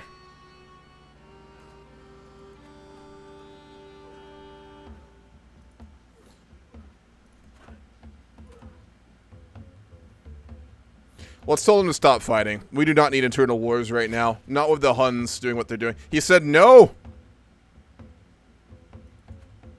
We have to keep a very close eye on Count Herat. I think he's going to be a real danger. He's a very ambitious man, despite his religiosity. We do need more income, though.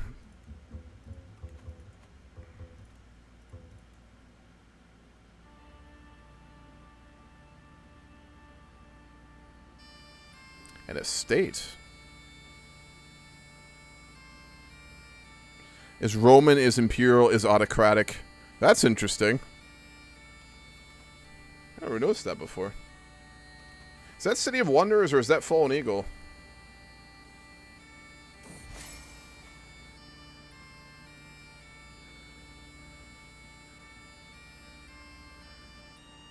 Huh. Okay. No, it's simply not how you say it. The venerable scholar who invented the word said it, pronouncing the way I'm saying it. I've read this event so many times. I added a lot of mods that gives us more event and more flavor, because I've seen some of these events so many times at this point. But we've got a lot of new ones, thankfully. Let's go ahead and hold court. It's been a long time.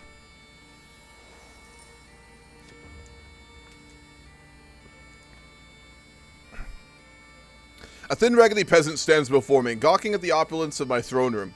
Obviously distracted, I call her to get her attention. My lord, my village of Devine was hit by blight this year. We lost not only our crops, but our seed too. We have nothing. We shall starve without help. Surely you have the wealth to spare. Yes, we do. Yeah, she does look very malnourished, doesn't she? And she died, I guess, on the way home. My lord, I have an idea to improve taxation. Now that's interesting. You could send surveyors to question your subjects about every property, its name, owner, extension, and value, and how many people and animals live there.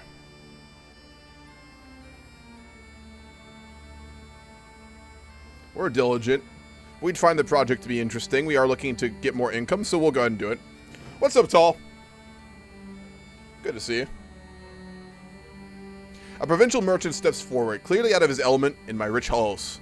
Come, man, we don't have all day. I am Melkus, representing the disgruntled traders and freemen of Bagaran, Hayek's greatest city. Saag, our mayor, fails to maintain even the most rudimentary records. We humbly ask to be replaced by someone else. He's our very competent spy master, so we don't really want to do that. Yeah, he's a renowned spy master.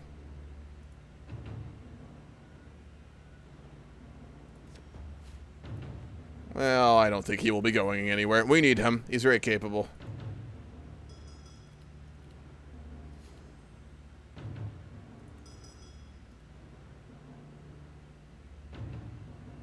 I have no idea for a character for the Grand Campaign, and that makes me very angry.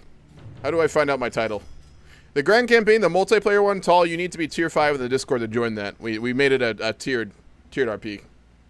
Viking in Scandinavia, then convince the person in England to let you be the Isle of Wight, and then in the future become a merchant or a pirate republic. That would be a fun way to do it. I'm surprised no one set up for Gotland yet. I really expected someone to do that. Alright.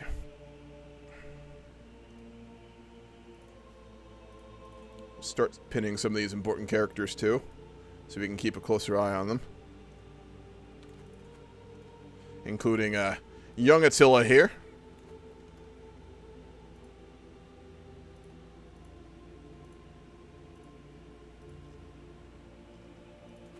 The Huns did win the war. Western Rome technically is still alive. They own Pest, Pozzoni, Bini, and this title I can't say. Western Rome literally has 4 titles left. That's all there is. Imperator Honorius the Sluggard. Oh no, we just got sick. Well, let's hope he's gonna... Oh man, we're getting up there now too. Reduce the disease symptoms. We are quite sick right now. This is really not good. We're in fairly good health though, so I think we should be alright. That is very worrying though. Our son is not ready to inherit. He's still only 13. He's also not that great. His Diplo is 0. He is shy, he is humble, and he's still rowdy. Is there anyone better we could get him to train with? Artashir is really not the best. Not particularly.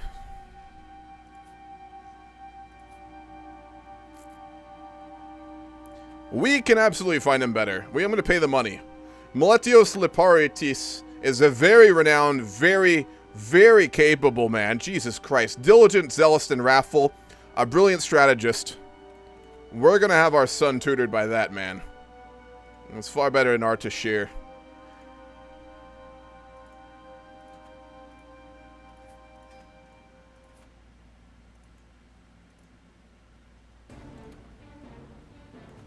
Gotta wait for him to accept and come to our court. Learn a new language. We certainly could.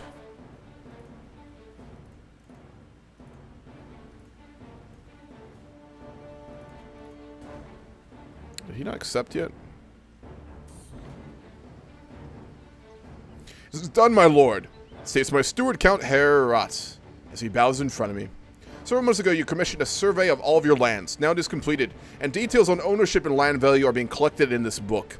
As long as this description is faithful to reality, your taxation will be more efficient throughout the realm, which will give us 5% increased taxes.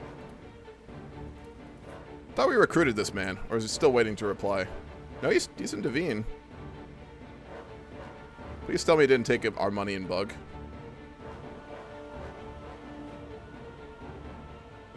No, tiers in the server are not pay-based. Tiers in Babylon roleplay are just based on playing in games, doing good roleplay, and just being supportive and nice and not being a toxic player. You just get them with time. There's no shortcuts at all. Just really requires playing in games. Yeah, so the game took our money and didn't let us recruit that guy. That sucks.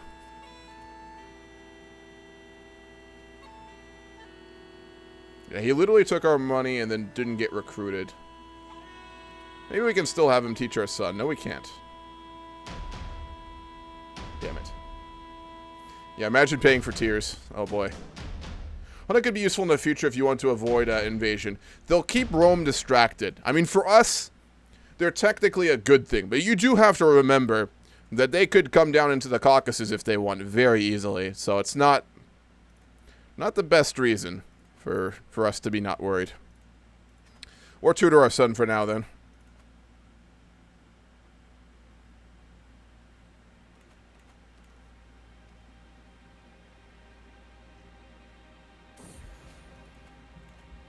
And we are no longer sick. Good.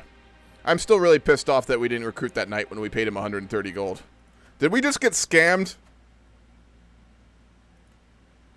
Guys, is this ancient world Gary V? Did we just get scammed by a Sigma on his grind set? Is that what this was? By God, petitioners from the realm have been queuing up lately. This work feels endless. Yet another one steps forward, evidently a distressed merchant of some kind. I'll get to your problems in a few weeks, but you are not important enough for anything faster. The merchant gawps at me, blinking rapidly in shock. Was it something I said? Let's go journaling. We clearly shouldn't be in public right now. Yeah, I think we did get scammed. That's quite unfortunate. That's a lot of money, too. That was a lot of money. And our wife is pregnant once more. Fantastic.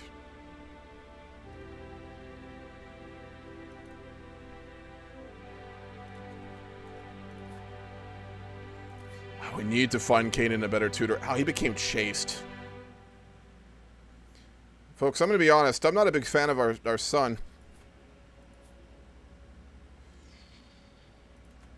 Yeah, let's get him to learn Latin at least. We can teach him that. I'm afraid our son is going to be a bit of a diplomatic wreck here. 0 diplomacy. means we're going to make really bad diplomatic choices. And I mean really bad. In a multiplayer game, it's a lot of fun to roleplay. In single player, it's just rough.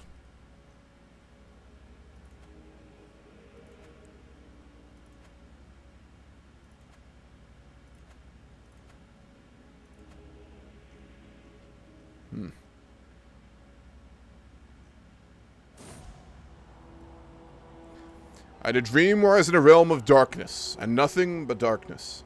I could not see anything, and there was nothing explicitly threatening me. I could not help but feel a great sense of dread. After I woke up, these feelings of dread continued for the rest of the day. Can we go like that? Let's go journaling for a while. We need to relax here. Yeah, our sun is pretty rough.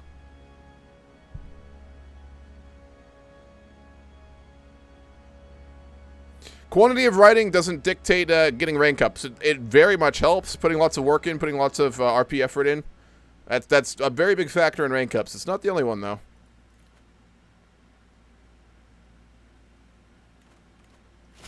I really would like to get our income up, but we're not the type to just seize titles. I mean, I guess we could conquer for some more stuff.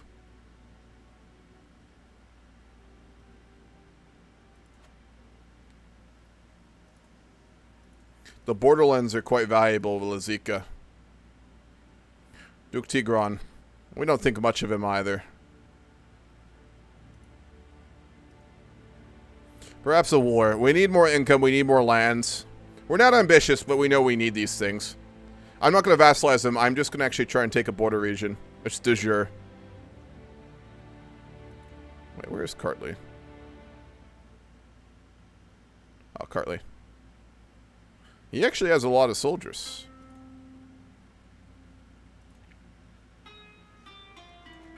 Is that our only remaining ally? It is. Wow. Alright, we'll need to get an ally with one of our children here through marriage. What about our daughter? Daughters are always good. We could literally betroth her to the Emperor.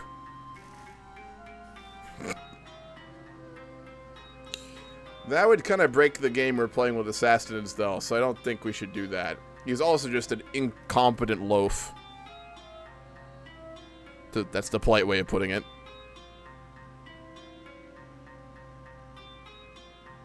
I never did make the 12-month sub badge. It's on my to-do list, Moose. I will certainly do it.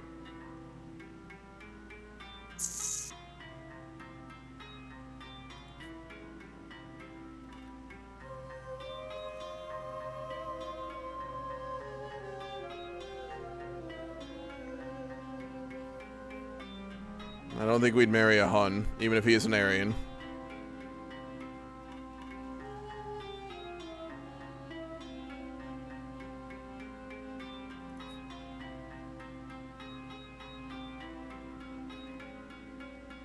We're going to betroth her to Al-Mundir, Ibn al-Numan of the Lakhmids.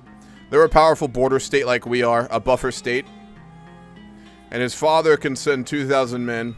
They also are Christians. We'll betroth them. Marrying into border state kingdoms is fine, but marrying the royal families of the Sassanids or the Byzantines, or Rome rather, is very dangerous, so we're going to avoid that.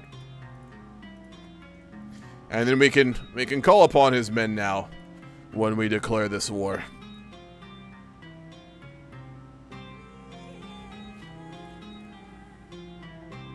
To war! For the second time in history, at least on the offensive.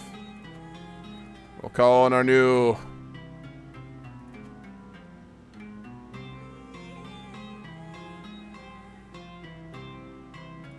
Alright. Call them in. Do we want to lead them in battle? No, we're so incompetent, aren't we? We'll wait for reinforcements in the lowlands. And when we have them, we'll march north. This is just a war over a central county that's part of our de jure, which will become directly ruled by us ourselves. Give us a bit more income, give us a bit more prestige, and a lot more power.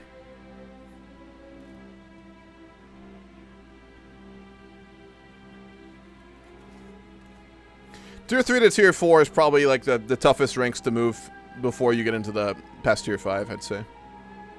He's called us to war against the Najd as well. We'll join that. Not what we're looking for to fight another war here, but, oh yeah, he's in a war, and he's not doing very well, so we will not actually have his support. That is a problem. That is a very large problem, actually. We'll call the counts. He is a very capable commander and could give us victory here, even if we shouldn't get it.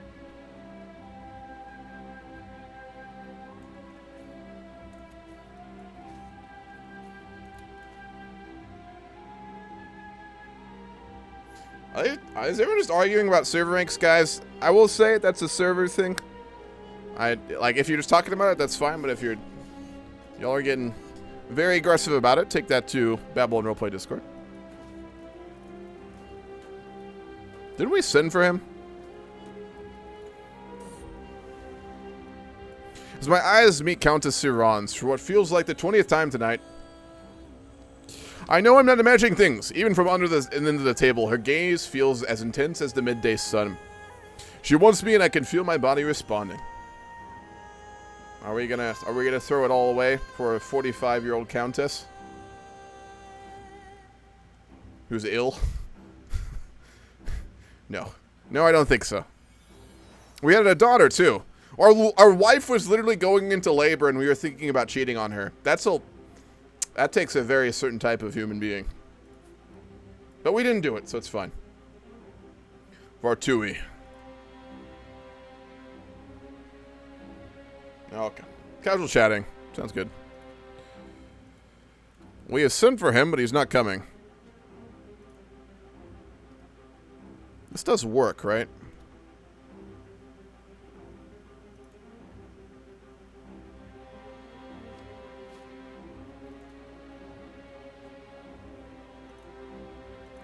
I guess not.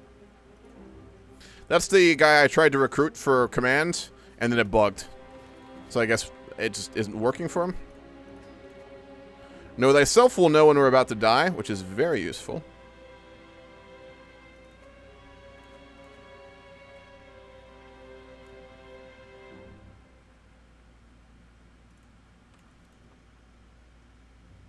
We're at 4 hours? Oh, Jesus. All right, we're going to end this war. We're going to fight this war, and the war's ending. We are going to go ahead and jump on over to the Grand Campaign, then.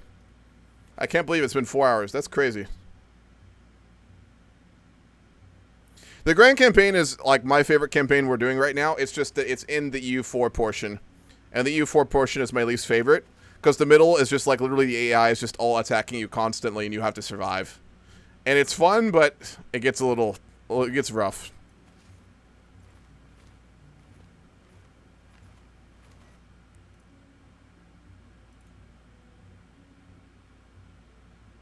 I have a mod that lets us actually find and see all the artifacts too, which is really cool. Robes of the Buddha. Who the hell has that? I also have magical artifacts on. Ancient Singularity. Whoa. The Necronomicon. No one has it. The Dark Blade. Yeah. You guys didn't see any of that. You're all hallucinating right now, so don't worry about it.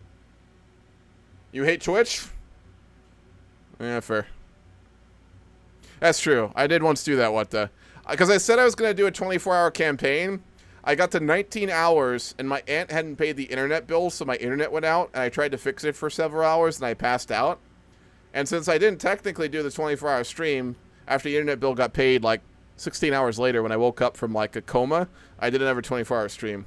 I don't know why. I'll never do that again. Ever. Ever. Never will I do that again.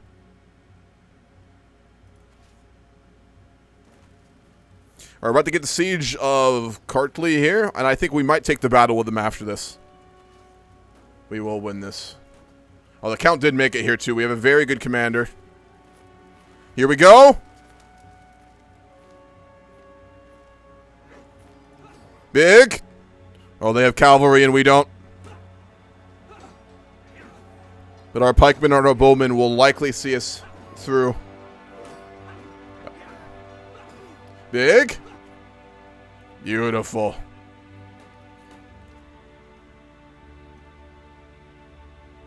$25 days, goddamn. True, 12 year to dude, like my 2-year streaming anniversary was like a month ago.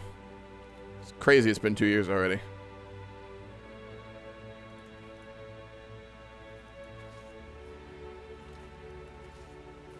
That's not a siege. Let's go to their capital and we'll take that.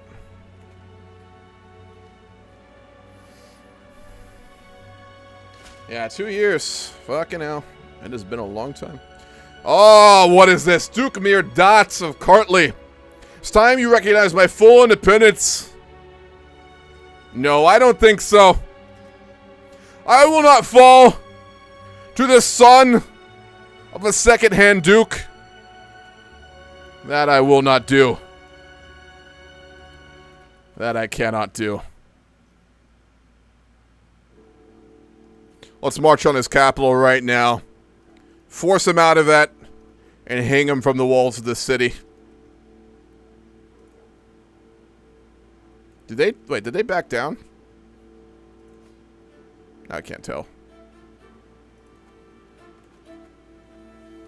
I think they backed down.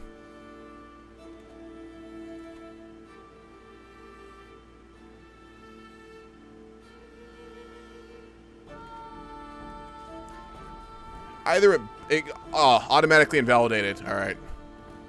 Well. No, I don't want to seduce him. I want to imprison him. Will not succeed. That's fine. When this war is done, we will march upon him and his house. And we will end them.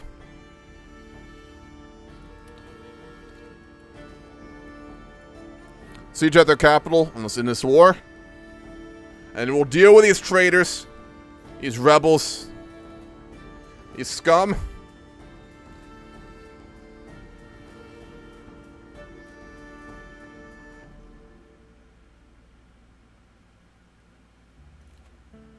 Yeah, all of them got invalidated because they revolted. She really hates us now, apparently. Wants a seat on the council. Yeah, she revolted against us despite being our friend. That's wild. Alright, we'll do a little Sallustius.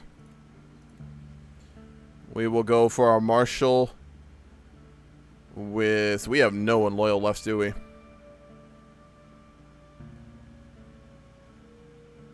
After everything we've done for Armenia. We'll go Vavag then. I think we may need some new blood in the royal noble families of Armenia. And for our steward, we will go with their Todd. All of our council is unlanded because they all revolted.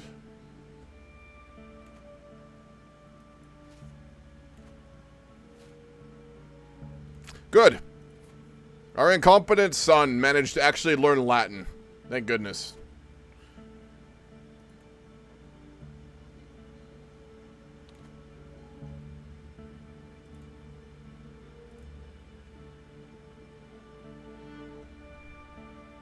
We don't have the greatest heir, do we?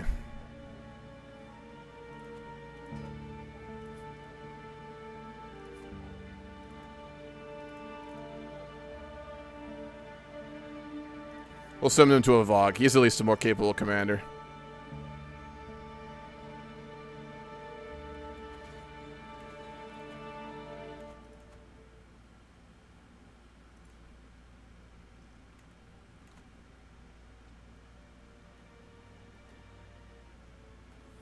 We'll go speed 4 through this war. I don't normally like to go speed 4 because then I just get really in the mindset of rushing. But for this war, since we're about to end, I will.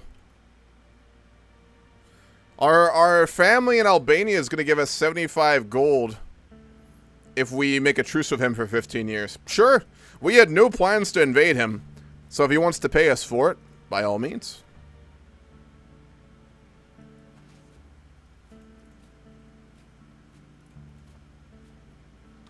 There we go. You're almost at 250k. God damn. You probably have the most out of anyone, what I do think. Because Eminon, I don't think watches anymore. He had the most for a while. And the war is done. We took Cartley. And we beat them. Now. We have someone to deal with. Our son came of age. He's a brilliant strategist. What?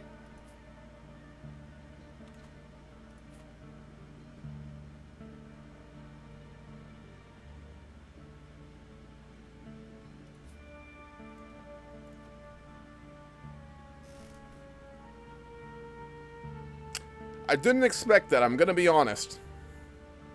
I really did not expect that. This man is the worst. He's humble, he's shy, he's chaste. Technically, they're good Christian values, but god damn it, we're a Shah. We don't need to be meek and weak like other Christians. We need to be strong for our people and for our faith. But at the end of the day, he has a very sound mind for combat. I'll give him that. What's up, Super Cheese? Yeah, the interface is lovely. This is the RUI mod. I really recommend it for CK3. Our second son, Prince Dikron, is much better. 368813. He is also humble, temperate, and chaste. Both our sons are chaste. And then our youngest son, Prince Varn. He's actually already really doing way better.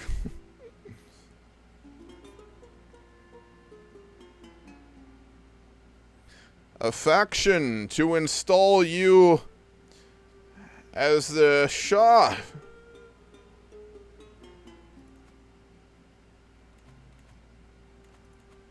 Can I imprison him for his actions? I cannot.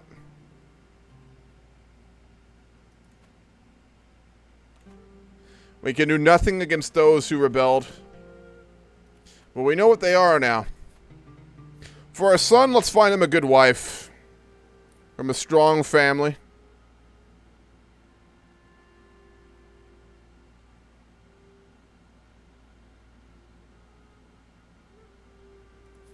Melissa of Alexandria. Her father is the governor of Egypt.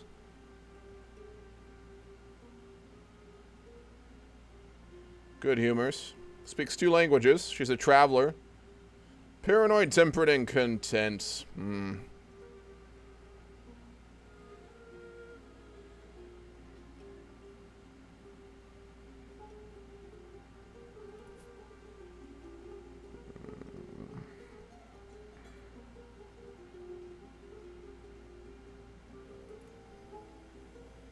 Moesia Prima.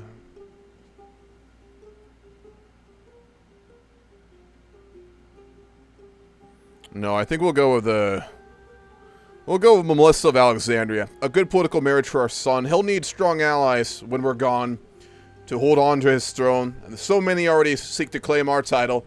It'll be even worse for him.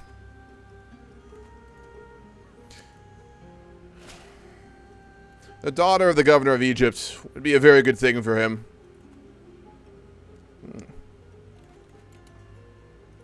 For Zion, let's take her under our wing and tutor her personally.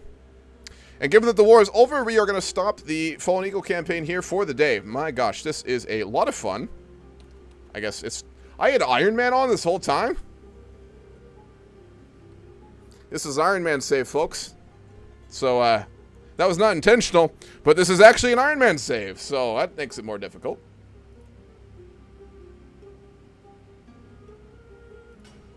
Alrighty. Well, it makes it more interesting, I guess. Alright, I'm gonna go grab quick something to eat, get something to drink, and then we're gonna start the grand campaign. We'll do that for 3 to 4 hours tonight. We are gonna continue. Just a reminder, we were just declared war on by the Takrur and Britannia, so we are, as usual lately, in another very dangerous, very bad war.